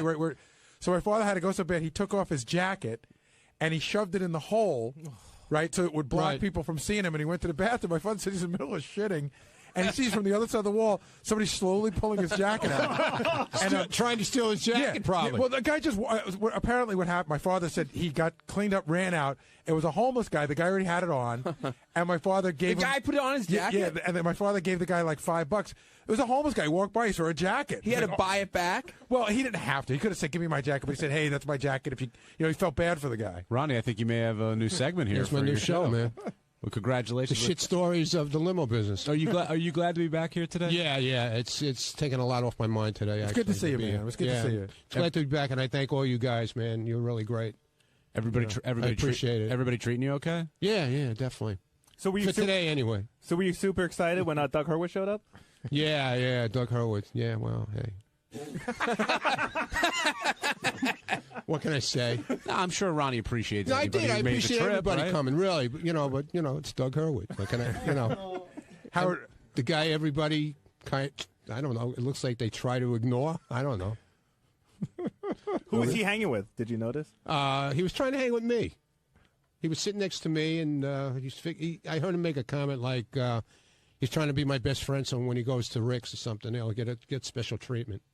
Well, that was probably he was making a joke because no, he wasn't making a joke. I don't think he was making a joke, to be honest with you. You think he really brought that up? Like, hey, Ronnie, I hope you remember this. So yeah, he did kind of mention it to me. And by the way, sorry about your mom. Exactly. Yeah, was he sorry about your mom? But the next time you go to he Rick's? drove all the way from New Jersey, so I really appreciate it. There were hot chicks at the show. Yeah, my daughter. Oh my God, your daughter-in-law is beautiful, and her sister. Yeah, everybody was saying that my daughter looks like Sal's wife. She does. Boobs. She looks exactly like Sal's wife. I was trying to get numbers and stuff, but. Then there was another cute chick there. I was like looking around. I go, was it wrong to try to, Tara. Yeah, Tara's try to pick somebody married, up. So if anybody's interested, Tara's looking for a rich husband. But Howard was asking me yesterday what it was like, going there and who was there and everything, and what was going on. And I said, for me, the interesting thing was, it's always weird when you see somebody in their environment, and I'm not goofing on you or anything, but it was weird, Ronnie. You're like a grandfather. And seeing Ronnie's grandkids running around, it's just a different side of you. Yeah, I know. On Thursday's wrap-up show, Sal stopped by. He said that after he made the comments about Robin's diet being not the most normal thing, she came to his office and they had a little talk. And Sal let us know what Robin was thinking, what he was thinking, and just another glimpse into the life of Sal Governale. It was quite interesting. Check it out for yourself.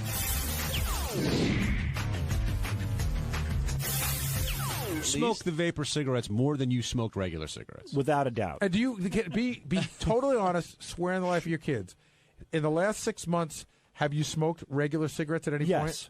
When my battery dies out and I'm at a bar. First of all, it's the funniest thing because you walk into Sal's office, he pulls the filter off these things and he puts it in a charger, like a phone charger. Yeah.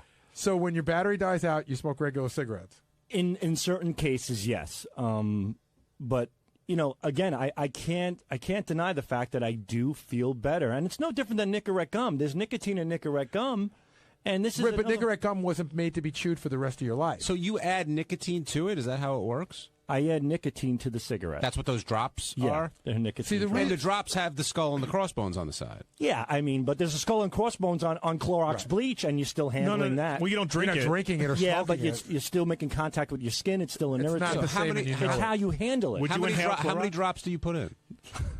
I put in 2 to 3 drops. How many are you supposed to put in? About two to three, but like 1 2 to to 3. 2 to 3 is supposed to last you about a half a day. I must put in 2 to 3 drops every 10 minutes. So dude, you're killing yourself. I don't think I am. Understand something. With regular cigarettes, you may be killing yourself with the smoke getting in your lungs, but you're still ingesting nicotine, even though you're not doing it the same way, which is still hazardous to your health. I don't know. We'll find out. If I start shitting blood, I'll be the first to tell you guys. So you have 3 young kids, and you seem to be treating this like a joke. There's a warning sign on the shit that it's not good for you. Well, because it's nicotine, and the nicotine part of it. It's the other chemicals involved. You had another bottle. I was looking for it today. You had another bottle out at Rick's the other day that said this hasn't been tested by the FDA. That company. It's just crazy. The reason why I no longer have that bottle is because that company's out of business. So you going to change anything? Or you just can keep doing I'm going to change my filters as soon as I leave this place. In the car, I try to tell you to stop. I know. You drive me crazy with that. But getting back to Robin, she, it's like the eclipse. It happens only once in a long while. Robin made another trip to my office today. Oh, really? What'd she say? She came in and she's like, how come every time this diet stuff comes up, I got to be caught in the fucking middle of it? She wasn't pleased. I'm like, Robin, I go, you're only hearing half the story. Lisa G, she comes in, she asks you about a diet. Then she asks you your opinion on Robin's diet. Then I say, well, I think Robin's diet's horseshit. I think it's a fad diet. This is what I said to Robin. Then she goes on the air, that Lisa G, and she concocts this whole thing. Sal's on a diet, and he thinks Robin's diet is horseshit. Now, she asked me what I thought of it. It's not like she thinks like it's not like I'm in the hallways doing backflips saying Robin's diet's horseshit. Look at me, you know, I am the greatest nutritionist in the world, the healthiest guy.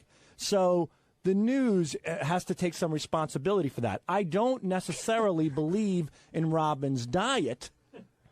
But wait, I think you call that horseshit, Sal. Yeah, I don't believe in that horseshit diet, but I didn't personally come forward and, you know, wave a red flag saying what Robin is doing is wrong. So you're saying it's the news's fault because they asked you the question? I'm saying the news is omitting some material things that should have been presented when they tell this story. Well, she quoted you directly. Yeah, she quoted me without entrap. It's slightly entrapment. How is it? Wait, hold on. How is it slightly entrapment?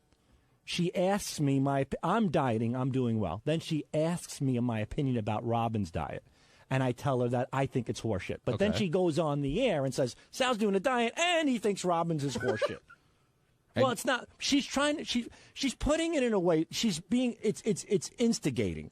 She's doing it in an instigating manner. She's trying to prod the fucking animal. So prod the gorilla, so to speak. What should she have For lack of a better, hold on, whatever. You know what I mean. Poke the stick to the gorilla. And that's what, or any other animal. Don't read it the way I'm saying it. But the point I'm trying to make is that it was a little instigating, and she omitted some material things that she should have said. I'm not out there saying Robin's diet's horseshit and mine's better. I'm saying this is what I'm doing, and I think Robin's diet is horseshit. So why do you think Robin came back to you? Because I think Robin is so caught up in this thing that in any way, shape, or form, any hint of her diet being horseshit, it personally bothers her because she really believes in what she's doing. Well, I thought she made a great point. She said, look at her. I mean, she's been on this thing for a very long time. She's lost a bunch of weight. She's kept it off. She looks great. She does. What gives you the right to say that it's horseshit? Because it's a fad. Listen, in the real life, you don't stick things up your ass. You don't blend these wacky green shakes. You don't run to the bathroom every 15 minutes and blow water out of your colon. These are just not normal human things. You know what a normal human thing is? Smoking an electronic cigarette? No, that's not either. Eating right and exercising. I don't agree with what Robin's doing, and you know what? She looks great, and I wish her nothing but the best health. But it's just not. These are fad diets, and if you were raised in this country, you would know by now that fad diets simply don't work. See, my guess is that she went to talk to you because you hurt her feelings and you almost went out. She wants to recruit me. She sees somebody who's a little weak, who's getting... I'm telling you what happened. She walked in there. She told me that she was upset that I brought her diet into it, and I explained to her how that happened. But as the conversation went on, it went into Bikram yoga. It went into what I need to do. It went into what I need to cut out. And I said, Robin, it's so funny. You say you're not in here to preach, but slowly you're reeling me in. You know, typical woman process. When you don't see it coming, they reel you in. And that's what she did. And she laughed. And I'm not cutting out pork, white pork. White pork is very good for you. And I'm not cutting out my seafood, and I'm not cutting out chicken, but I cut out red meat. But she says, oh, no, you wait and see. You're going to be cutting that out, too. So we'll see what happens. So you don't think she came to vent. You think she came because she knows you're trying to lose weight and you're a possible new candidate for the way she's done it? You think it was a recruiting trip? I think it was a combination of both. One, she was offended because she's so devout to this thing.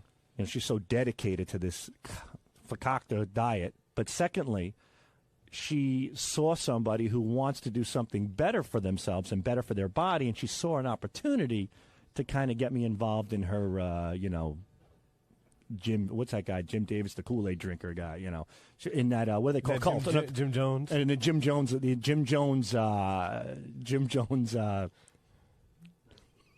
Sorry. Jim Jones liquid diet occult, I guess. I don't know. He had a diet cult? That's what you said? Diet occult. Do you know do you remember what that whole Jim Jones thing was about? Yeah. He had an occult. He gave all these people Kool-Aid and they dropped dead. Wait, he had what? He had an. I didn't hear you because JD was laughing. I'm seriously. He had I don't know if I'm saying. I'm not. Apparently, I'm not saying the word right. He had a group of people that followed him. You know, he was this leader of some sort. Right. And he had them convinced that the government was no good and society wasn't right, and that they should abide by his rules. And he had this occult. I think it's called an occult. Right. And he told them to drink the Kool-Aid, and once they drank the Kool-Aid, they would go to a better place. No different than that wacko with the purple triangles where they all cut their balls off and died in bunk beds. The Kardashians. Well, but you comparing it to that, I mean, Robin's been accused of being part of occults before on the show.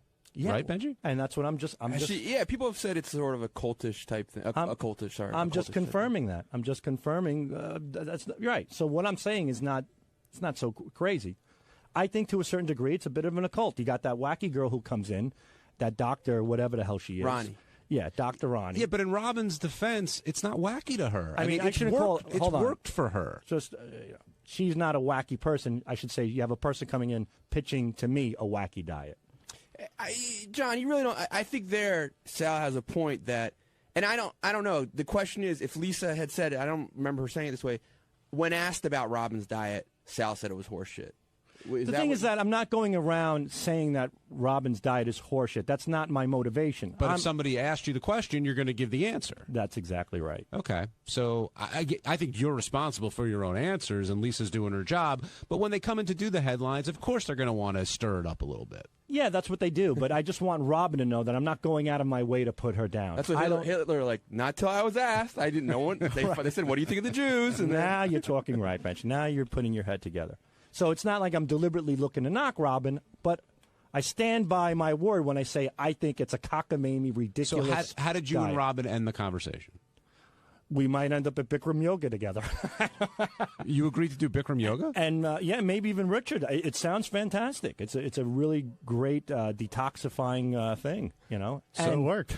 And it's 90 degrees in there. It's very hot, so you know you're going to see chicks in very skimpy outfits getting all wet. And when girls' bikinis and stuff get wet, you get to see the little nipple perforations and stuff like that and camel toes. So that's not horseshit, according to you. I guess the Bikram That's yoga is yoga. acceptable. Yoga's been around for years. Turn on your TV, you see people in tights bending over with their ankles up their ass. Yoga's that I might try yoga. I hate to exercise. So sitting around a little bit, stretching your legs and watching chicks bend over in front of you, who's better than you? And you lost 10 pounds so far? Good 10 for you. 10 pounds. How much have you lost? I know you had some health issues. I lost a little bit. I lost a little over 10, but I've had a couple bad weeks, and hopefully I'll get back on track. I hope so. Hey, I like you, but your ass is looking huge lately, man. Oh, thank you, Benji. I appreciate that. But you should go on. You know what? If anybody out there is feeling lethargic or they have high cholesterol, just cut out white flour, cut out sugar, cut out red meat, and cut out dairy. When you say sugar, what do you mean? Well, by that? I mean like candies. I mean candies and sweets. So and then, what's cakes. left to eat?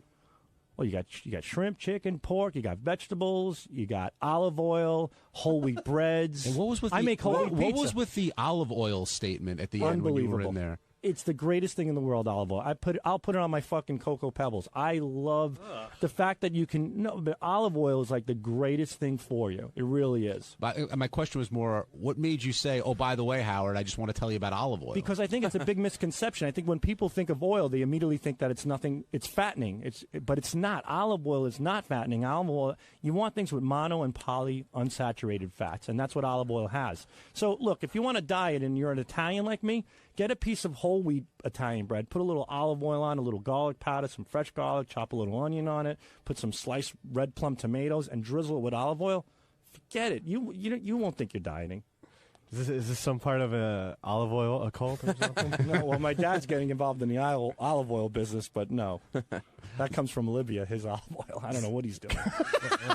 I was Libyan olive oil. I was just going to pick up a call, but I can't let that go.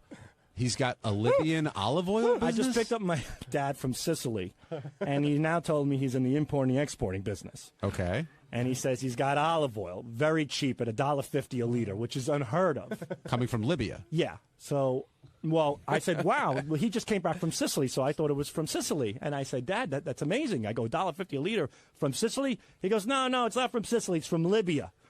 I go, Libby and olive oil? I've never heard of that in my life. He goes, trust me, it's good. These people know what they're doing.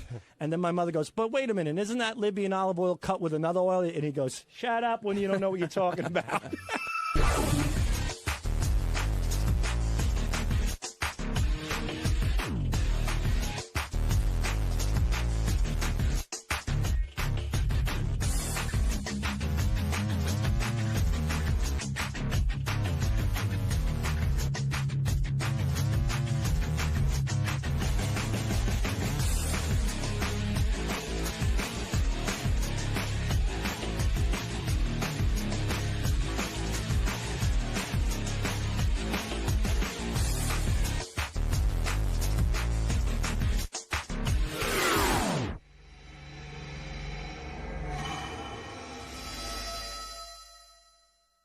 Superfan trivia contest.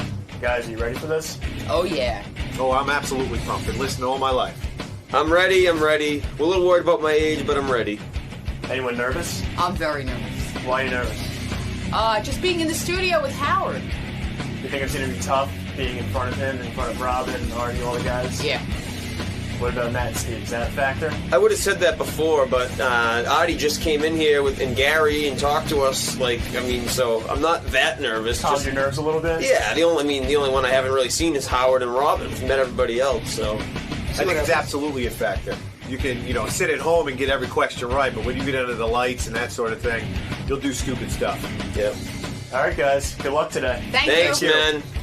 All right, the following superfans are true superfans. They have gone through the mill, Robin. Okay. They were all part of Mutt's Superfan Roundtable show. They had to compete against other superfans in order to get here on the final destination to find out who the true superfan of the year is. Let me introduce you to Matt, Steve, and Gina. Hello, everyone. Morning. Hi. Morning. Anybody have any nerves? Matt, how are your nerves?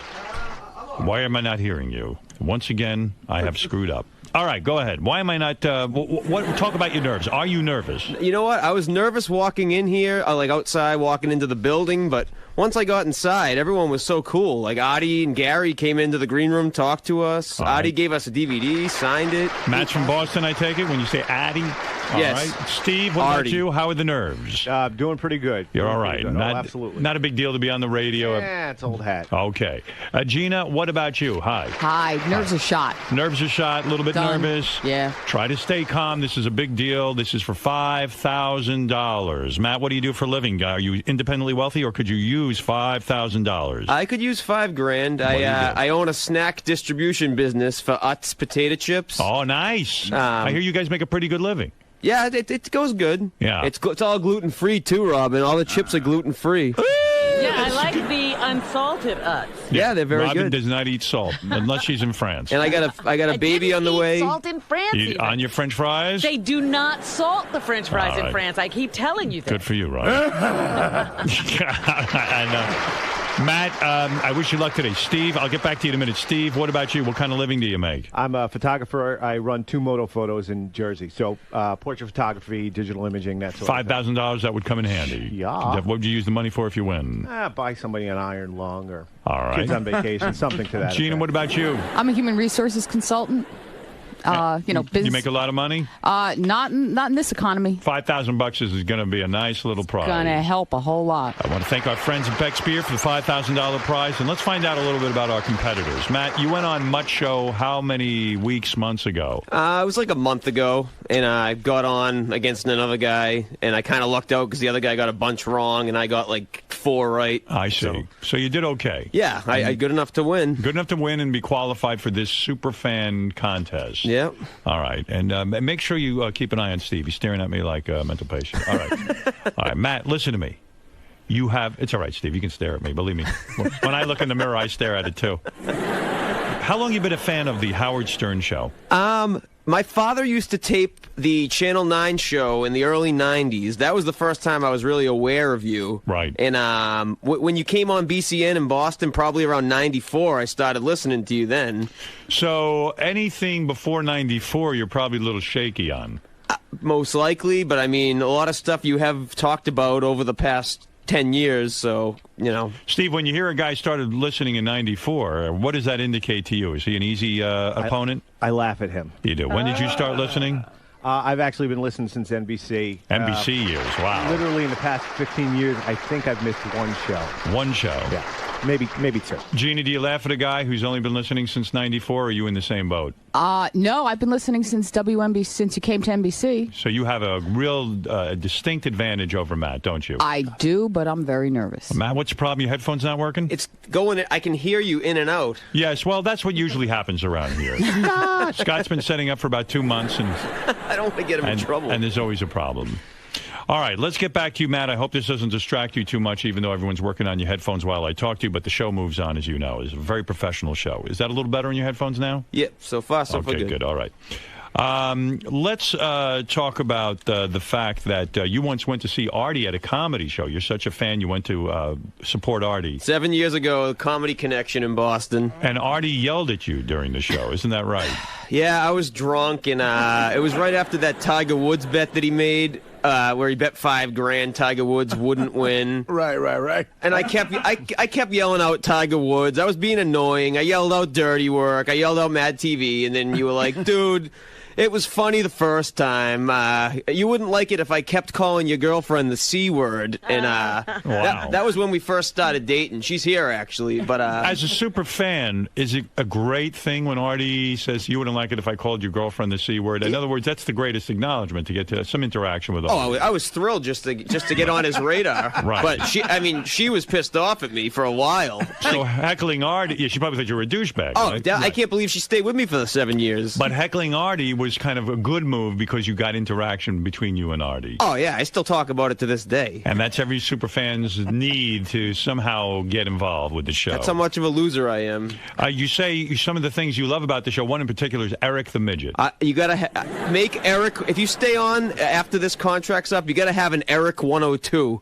I love Eric the Midget.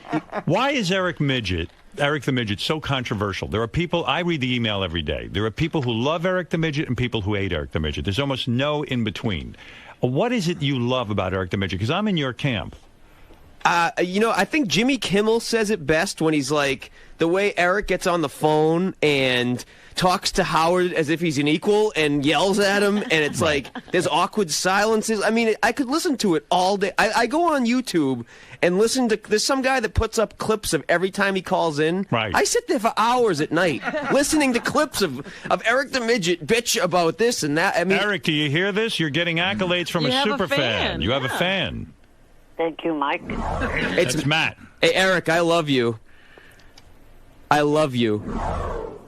Thank you. Thank you for giving me an awkward silence. I mean, is that your favorite when he just kind of it takes him a long time to rev up and say something? This is as big as if John Lennon came from the dead and talked to me. Wow. I mean, John Lennon, Paul McCartney, Eric the Midget, and Howard Stern, Artie Lang. Were you ever a part of his website when he was doing his? I forget what it was called. I'm not that big of a loser to go on the Stickum, but Oh yeah, when he was doing that American Idol show? I was friends with him on MySpace, and then you got booted. I sent him an email about something, and he sent me this big message about how I'm cleaning up my friends, and you're one of them that I'm cleaning up. This long email. I'm like, so he threw you off MySpace? Yeah, then I sent him another request, and he just wouldn't answer it. Like, he knows who I am. Like, wow. Eric, will you acknowledge me now, and can I be your friend? I love you. Yeah, I have no problem if your friend requests me again. All right, Eric, and flying with the balloons, that's my dream come true. That is my dream come true. A lot of people say that. Fly with balloons. Do you tell him that in the email? That's when he gets in. Well, he went through my pictures, and I do have a picture of balloons. Right. And he put under it, "These will never be attached to me." ... capital letters, ever. Ever. Eric, you can see your fans who love you even get burned by you. You are very difficult to be a friend with. Silence. I really don't think I am. All right.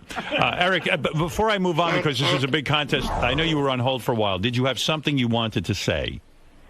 Yes, I was on hold to say sorry to Artie for last week.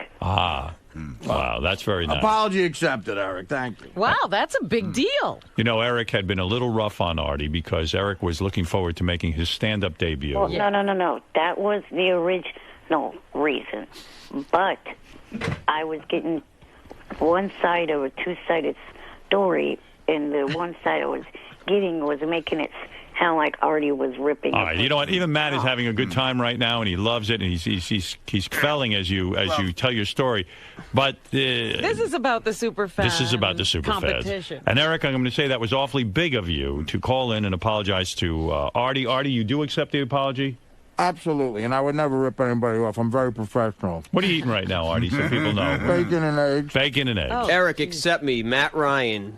I love you. Yeah, Will, and before he lets me go, good luck to you in this contest. Hey, thanks, Eric. All right. What about the rest of you? Steve, are you an Eric the Midget fan, or are you one of those people that just can't stand when Eric calls in? I love to hate him. He's just so ungrateful for everything you've done to him. Just annoying. So he's annoying. The annoying midget. There you have it. Yeah, Right. I mean, if he said thanks once in a while, I'd be a lot better with him. Did a call like today earn a lot of points for Eric with you? Absolutely. In the hate column. Again, first of all, he wished Matt good luck. Who cares about Matt? You know, Right. it's all about me. Thanks, Eric. Gina, are you a fan or not a fan of Eric the Midget segments? How can you not be a fan of him? You I like mean, it. even if you hate him, you have to be a fan of him. Right. He's All right. great. Eric, those are good reactions from the super fans. And we'll talk to you again at some point. He'll be mad at me that I just hung up on him.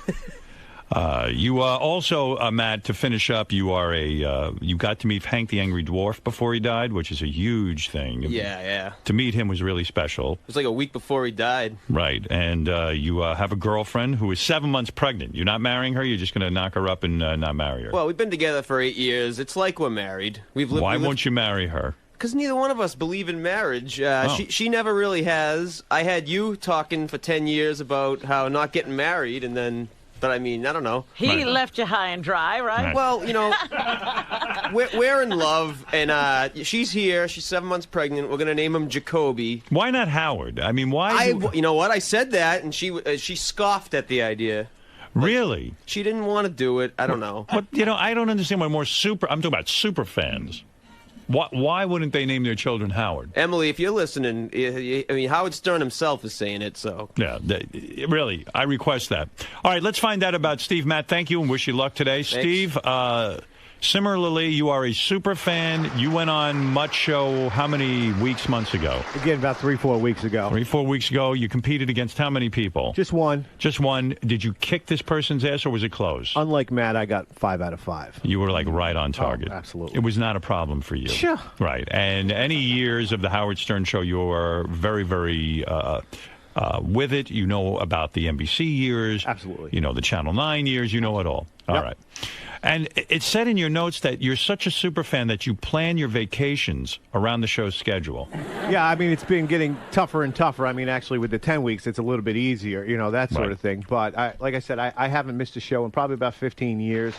I make, you know, plans to tape it if I have to miss it. I have my employees trained on how to tape the show on the stiletto, that sort of thing. Wow, that's fantastic. And you say you were the first in line at the book signing for Robin? Yeah, absolutely. Among your other accomplishments, you had a small role in my movie Private Parts. I'm in the crowd scene. You were in the crowd scene, AC/DC. Yep. You also say that you are married for 18 years. Yes. And you have 3 kids. So you're not some kook. You own a business. Yeah, he's a working man. Let's make that point. Everyone tries to point out that we are some sort of fringe show where normal people can't listen to us. You seem very normal, right, Steve? Well, looks can be deceiving. All right. Steve, thank you. And I wish you a lot of luck. Thanks. Thank you. Now, Gina, you have been listening to the show since the NBC days, like you said. Yep. You listen almost every day. And your favorite person on the show is who? Fred. Fred. Matt, who's your favorite person on the show? I'd have to say Artie, with Benji a close second. Benji? I like all the stuff Benji does, like screaming, like with the Scream rally. I think that's hilarious. Yeah. Do you think there should be more Benji? I do. Benji I love that. You love that. There's got more Benji stuff. I mean, send him out on the street every day to mess with people. Oh, I think Benji has slowed down. He's not doing as much anymore. Benji's hard to motivate. I'll be honest with you. You guys own businesses. You know what that's like. Very, very difficult. It's all that salad he eats. Steve, I what saw about his you? trough when he walked out. Gina has her favorite. Who's your favorite? Fred. Fred. Why Fred? First off, he's so talented, and I just think he's so adorable. I wish he'd stand up so I could see him. Fred, stand up so Gina can look. Oh, There we look go. at that. Yeah. Thank you, Fred. Want to change your mind, Matt? Steve, who's your favorite on the show? I'd have to go with Artie and Richard Christie. Hey. And Richard Christie you How like. you All doing? right. That's good. All right.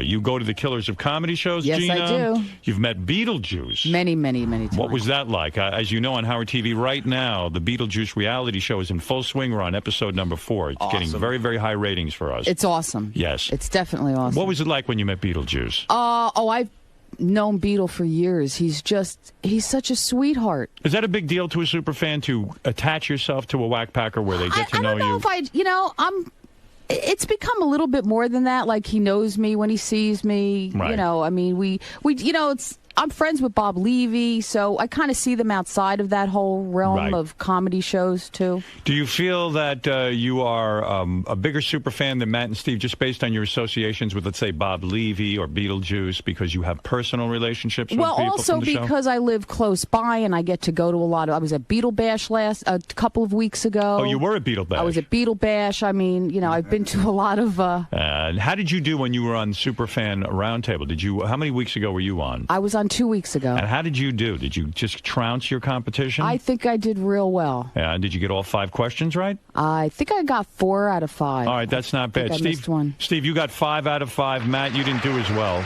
I think I got 3 out of 5. All right, well. Steve sounds tough, I'll tell you. Yeah, Steve looks awfully confident, Gina. Are you most worried about Steve in this competition? I'm not worried about anybody. All right. I'm by the way- young buck in this thing. Yeah. They're both older. All right, it's time to play. It's time to find out who's going to win the $5,000 and who has the bragging right to say they are the #1 super fan in the country of the Howard Stern Show.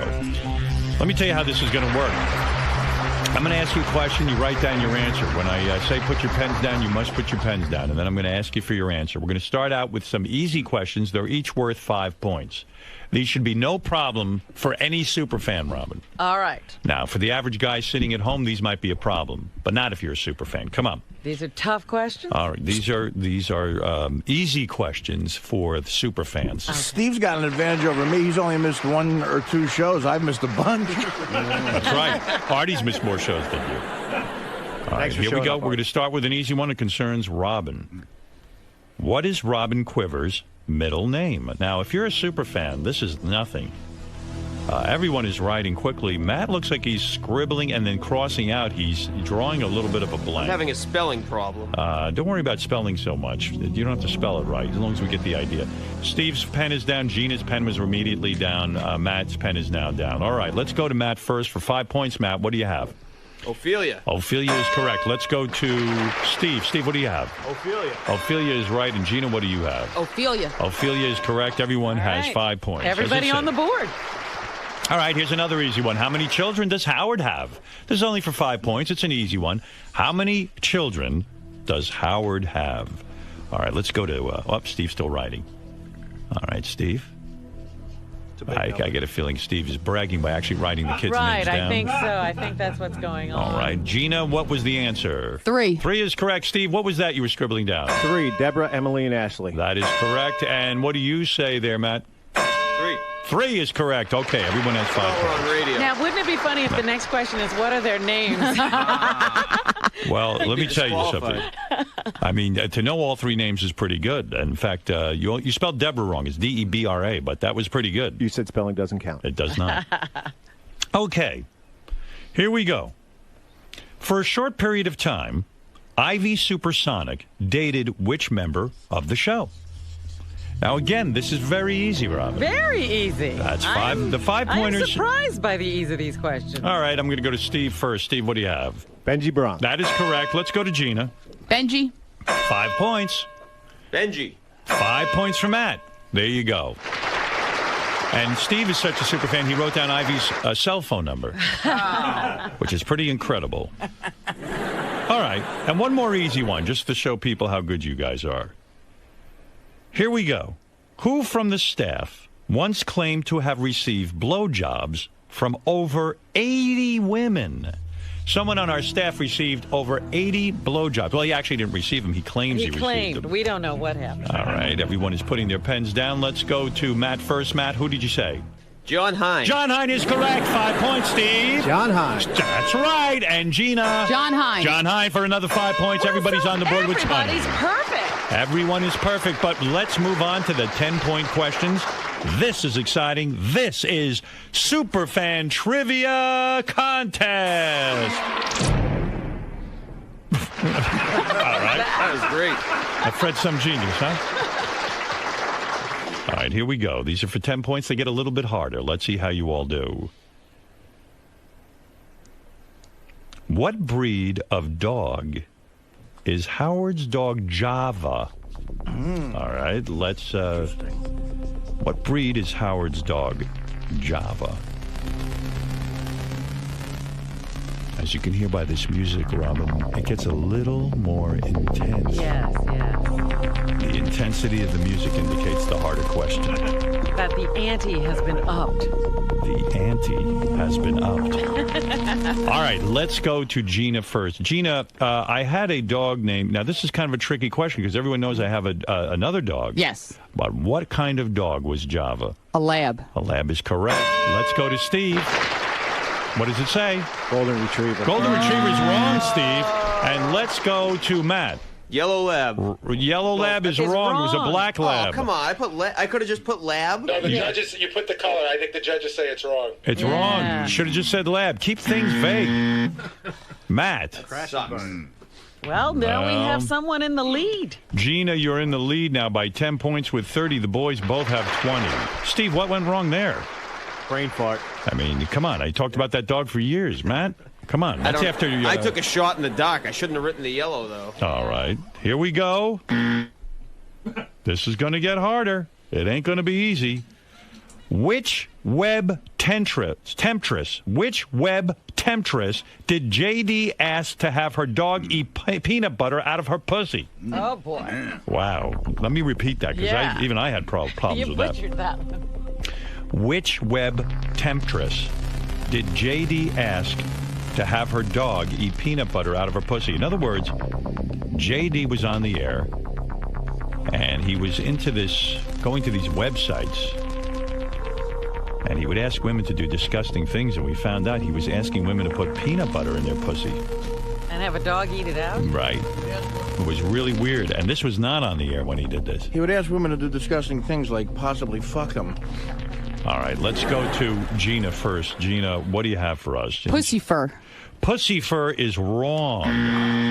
Let's go. That still leaves you in the lead, though, with 30 points. Steve, do you want to tie this up? That would be kissy fur. Kissy fur is correct. Wow, close one, Gina. Matt, come on, get in there. Put cookie puss. Cookie puss is not right. Cookie puss, I don't know where that came from, but... All right, let's get you guys on the board. Matt, you have 20. Steve and Gina tied with 30. Ooh. Very impressive game. So much more, and we're not even at the big top categories for the real hard 25-point questions. So let's start with another 10-pointer. Double A stands for what? Double A stands for what? Matt is scribbling. Steve was very quick on the gun. Yeah. Gina, very confident on this one. I can tell, Robin, by the way they're writing their answers. Double A. You've heard him on the show. All right, I'm going to go to... He's a super fan. I'm going to go to Matt first. What does double A stand for, Matt? Awesome Angelo. That's 10 points. Let's go right to Steve. Awesome Angelo. Awesome Angelo is correct. And Gina? Awesome Angelo. Awesome Angelo is correct. Isn't that impressive? Well, you all have interesting scores. Gina and Steve in a dead-heated 40, and Matt has 30. Who is going to win this, Robin? Who is the superfan? Well, it's still anybody's game. It's anybody's game is correct. Let's go to Matt. Matt, what do you think of the superfans so far? Well, I think that they're older than me, and they've lived in the New York area longer. Is that why you're behind? I'm the underdog here, I guess. All right. Steve, is he just whining a lot? Wow, I missed the point. Gina, are you feeling more confident now that you're tied for the lead? Are you relaxing? I'm relaxing. Yeah. All right. Matt on the phone, what do you think of these super fans? Hey, I gotta tell you what. This is the most intelligent group of people I've heard on your show in a long time, Howard. Really? I give it up to Mutt, man. You picked some people that are pretty awesome. Yes, These guys are... Mutt did a very intensive screening of these people, and he did a very, very good job. Let's get back to the game. We have one more 10-point question for you, and then we're going to get to the 25-pointers. This is to find out who listens to the show, who is the biggest super fan. Guess that last guy didn't hear the Francis Ford Coppola interview. Which current staff member once got a call from Howard when he was in the hospital with cancer as a kid? Believe it or not, one of our staff members got a call from me. He was a child. He had written me a letter, and I responded to it. Wow, you guys didn't take any time on that one. Which current staff member once got a call from Howard when he was in the hospital with cancer as a kid? I'm going to go to Steve first. Steve, what do you have? Will, or young Will. Will is right. Let's go to Gina. Will. Will is correct. Matt? Will Murray. Will Murray is even more correct. Wow. Robin, come on. Give it to the super fan. I gotta say, they are on their game. Okay, now it gets down to 25 points, and we're finally going to have a winner. This Matt is a breathing big hard. question. We're talking about a $5,000 prize for the Superfan Trivia Contest provided by Beck's Beer. Beck's, our good friends, give us $5,000 to present to someone. Beck's Beer, discover the taste. And now the real men get separated from the boys. Sorry, Gina. That's okay. You know what I mean. Matt, Steve, and Gina, you've come this far. It's anybody's ball game. Matt, you're only behind by 10 points. Matt from Boston. Haverhill. Whatever. Steve and Gina. Close enough, tied Matt. with 50 points. It's anybody's game. Here we go. I'm going to really test your knowledge now with some difficult ones. What year was Butt Bongo Fiesta released? Wow.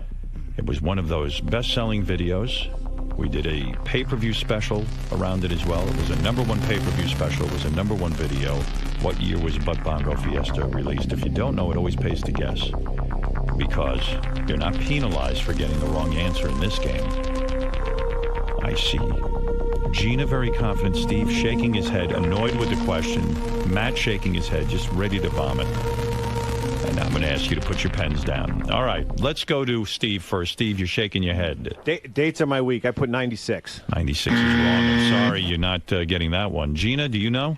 Dates are week 2, but I think it was 89. 89 is not correct. Let's go to Matt. Matt, did you get this one? 1990. 1990 was off by 2 years. Oh, 1992. I almost said 92. That was a tough one. Damn. All right, here we go. What celebrity was Howard and the crew talking about when the news of the attacks on the World Trade Center broke? It was a very big day in the show's history. I stayed on way too long. That's how I remember 9/11. I listened to you that entire day. I was in college. Well, then you should have no problem with this, young man. Matt, Steve, and Gina are all done. They have their pens down. All right. Turn off the creepy music, Fred, and let's find out who got this right. Gina, what celebrity was Howard talking about, when the news of the attacks hit? Who is it? Pam Anderson. Pam Anderson is correct. Let's go right to Steve. Pamela Anderson. Pamela Anderson, 25 points. Matt? Pam Anderson. Pam Anderson it is. Okay. Pamela Anderson. Pamela Anderson. Nicolas Cage. Matt's got 65 points. Steve's got 75, and Gina you've got 75. It's a tie score, and you're only behind by 10, Matt. You got to pick up 125-pointer. I should have got that Butt Bongo Fiesta one. That sucks. You were pretty close on that one. All right, here we go. This one's tough. I don't say they're easy. On what late-night TV show did Howard's mom make a surprise appearance? I went on a TV show. My mother showed up sitting there, paneling. Oh, I'm on TV. I'll take credit for Howard's career. I don't even remember that. On what late-night TV show did Howard's mom make a surprise appearance? All the pens are down, Robin. While you are not a super fan, Robin, these guys are. All right, we're going to go to Matt first. Matt, what's the answer? 25 points. Letterman? Letterman is wrong. Let's go to Gina. David Brenner. Is correct for 25 points. Wow. And let's get right over to Steve. What did you say? David Brenner. David Brenner is correct. This is some game. Matt, you're falling behind. That might be a death knell for Matt. Might be the swan song for Matt behind 35 points. Matt, what happened there? I was probably 7 years old when that happened. No excuse. Steve and Gina, you are tied at 100 points. Steve, Gina's a little tougher than you thought. Absolutely. Gina, can you believe you're in it to win it? Yes. All right, let's get on with it. These don't get any easier. These 25-point questions test who is really a super fan and who is not. Matt. Matt, wait outside for us. Yeah, Matt, can you clean Artie's shoes? You never know what can happen. All right, come on, hang in there, pal. You're Get tough. wicked bad. Wicked pisser. Yo, wicked pisser. Okay, here we go for 25 points. Howard and his wife, Beth, first had sex on whose bed? I should actually say she was my girlfriend when we first had sex. We did not save ourselves for marriage. Howard and Beth Yeah, first because that would be a different answer. Howard and Beth first had sex on whose bed? Steve thinking about it. Gina's still writing. Matt, okay, everyone's done. Uh-oh. What's going to happen All right, now? let's go to Steve. Steve, what did you have there? Dominic Barbara. Dominic Barbara is correct for 25 points. Gina, what did you say? Dominic Barbara. That is correct, Matt. Oh. That's right, Dominic Barbara, Matt. You're in it. Matt. Okay. Is that a good one? Nice. Very nice. Real pisser. Very nice. All right, here we go. Tough one. I think this is a real hard one. You only have 2 more questions left, and then I don't know what I'm going to do. I can't break this tie. 2 more questions left. Here's a 25-point question. Matt, you need to get this one right, or else you're going to really fall far behind. Steve and Gina, no problem. You're tied. Ronnie Mund, Ronnie the limo driver Mund, has a tattoo of his departed dog on his arm. What is that dog's name? He said it maybe 3 or 4 times on the air, not often. Only a true superfan pays attention. Matt is shaking his head angry. Steve is sweating. And Gina hasn't scribbled a thing. Matt is done. He's got that look like, I've got this one wrong. Gina's now writing. Gina is writing. Ronnie Mund has a tattoo of his departed dog on his arm. What's the dog's name? This separates the true superfans from the fans. I think if I get this wrong, I'm mathematically eliminated. Matt is thinking. Steve is still thinking. Gina is thinking. I'm giving them extra time. Robin is looking at photos of her boyfriend. I'm not. I'm looking at the super fans and wondering when people are going to start writing or stop writing and put their pen down. All right. Gina's shaking her head. I'm going to go to you first, Gina. Steve, put your pen down if you would. Gina, what do you have for us? Mike Weiser. Mike Weiser is not the name of Ronnie's dog. No, he's a super fan of yours who passed away this week. Very nice of you to mention him. And Mike, our condolences, but wherever you are. All right. Steve, what do you say? I went with Mocha, trying to go with the Java thing. Yeah, Mocha is not right. What is it? What is the name, Matt? I took a chance that he named his dog after Lonnie from... Good guess. You know, I always thought it was a great name for a dog. The dog is Bots, which is Italian, which is Italian for crazy. Bots. All right, nobody got that, so no harm, no foul. Score? The score is as follows, Matt. You are behind. You have 90 points. Normally that would be good, but your 2 competitors, Steve and Gina, are tied at 125 points. So I can't win. Not with one question. Not with one left. question. No. When you look to the left, just think Aaron Boone and Bucky Dent. Yeah. I'll think of 2004. It makes me sleep better at night. You have to be very exact on this last question, because this could be the whole enchilada. And Steve and Gina, this is tough. And you got to be precise. What is Vinny Favale's official job title? Oh, dear. What is Vinny Favale's official job title? Now, I'm going to be a little bit lenient on this, but not much. Really think it through. What is Vinny Favale's official job title? Now, if you're a super fan, you would, of course, know who Vinny Favale is. But do you know his title? If you were a casual fan, you might not even know who that tiny cherub is. All right. Here we go. Matt laughing. Knows he's out of it, but still playing along like a true super fan. Just happy to be here, Howard. Right. That's the attitude of a loser. Steve? All right. Gina, you done? All right. Here we go. Let's go to Matt first. He can't technically win, but he's still playing, and I admire I that. put head of public relations. That's why you're not winning. No. Unbelievably wrong. All right, Steve, you're tied for the lead. This could be it. Let's see what you've got. Let's analyze it. Director of Late Night Programming, East Coast. Director of Late Night Programming, East Coast. Do you accept that? Howard, there's two things missing from it that are very important. Yeah. Can I say what it is? Yes. I can write it down real quick if you want. No, we have to accept that answer.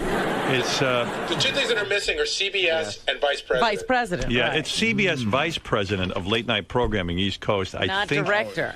Yeah, it's been said you many said times. Be precise. Let me check with the two judges in there, the two Yentas, Gary Delabate and John Hine. Guys, what do you think? Can I give him that one or not? I don't think you can give it to him. Come on, John. Because you said be precise. If he would have said any of those words in the wrong order, I'd give it to him. Gina, let's see what you have. Executive Vice President of Late Night Programming.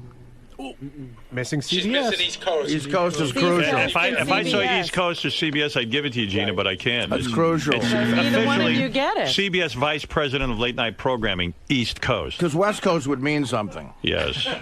Well, I do need a tiebreaker here. You got anything else? All right. Okay, I'm going to whip out one that I think should be a tiebreaker. I hope this is it because I'm running out of questions, Robin. I'm embarrassed to say. But, okay, here we go for a tiebreaker. And to figure out who gets the $5,000 from Bex and who really is the king of all superfans.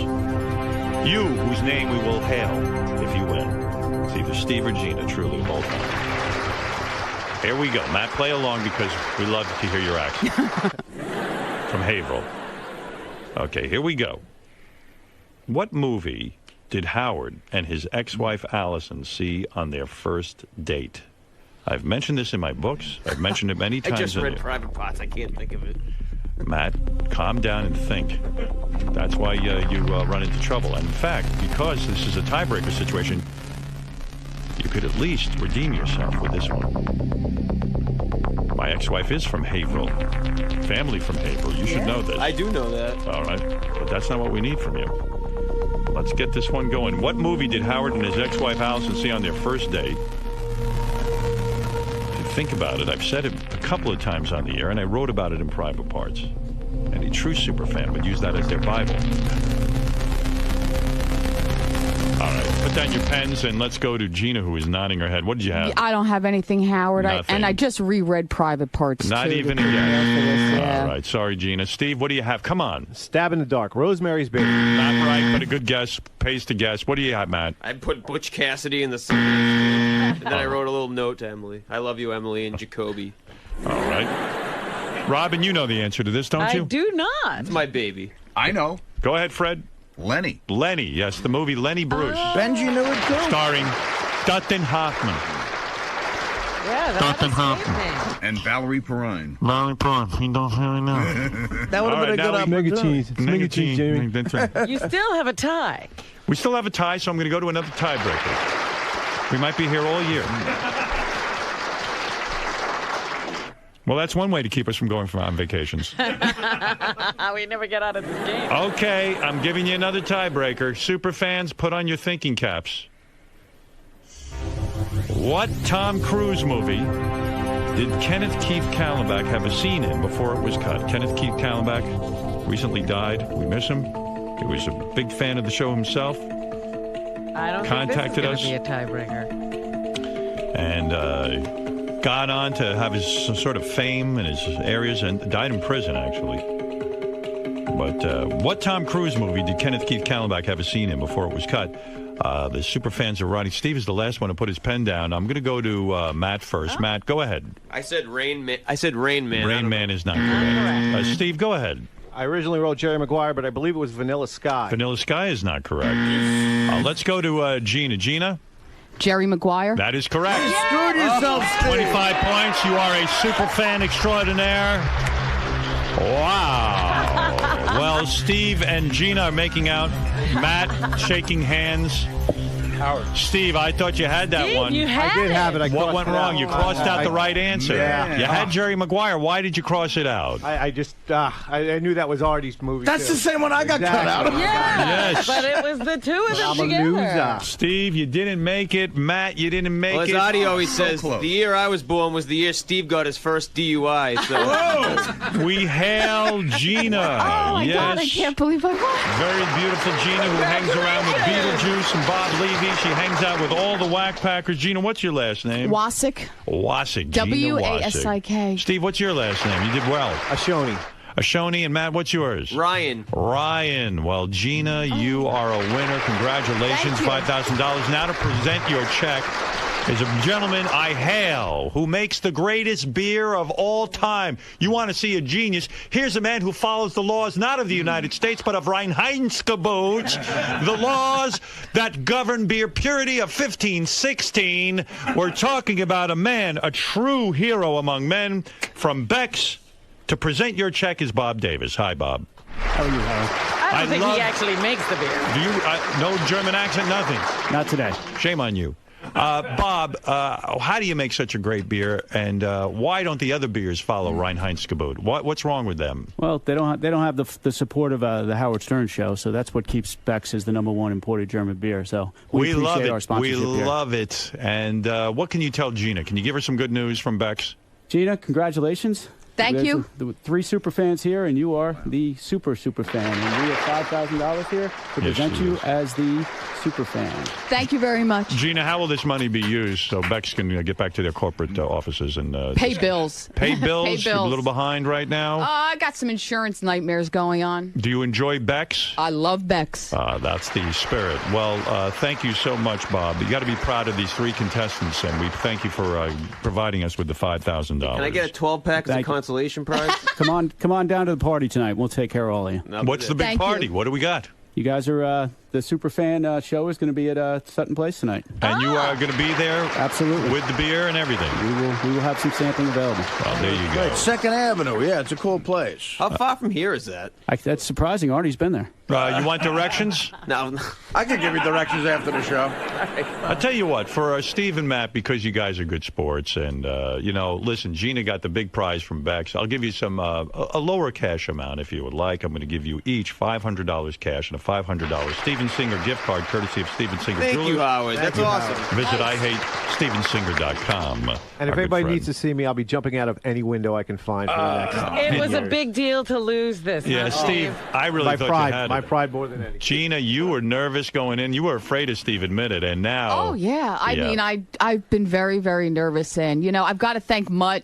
I mean, he's had me on the round table a lot. My husband, Joe. You know what I like, Gina? Everyone always thinks of the Howard Stern show, oh, it's all guys, always listening. The true super fans are guys, guys, guys. Gina, you've proved them all wrong. I like that a woman won. What do you think, Bob? I think it's great. Thank you. There's not a whole lot of us out there, but we're a strong little group. And Gina is as pure as Reinheitsgebot itself. She practices the sexual purity laws. She's a smart, sophisticated broad. That's right. Thank I'm very, you, Artie. very, very proud to see that you are a super fan, and you guys did very well, and you have nothing to be ashamed of.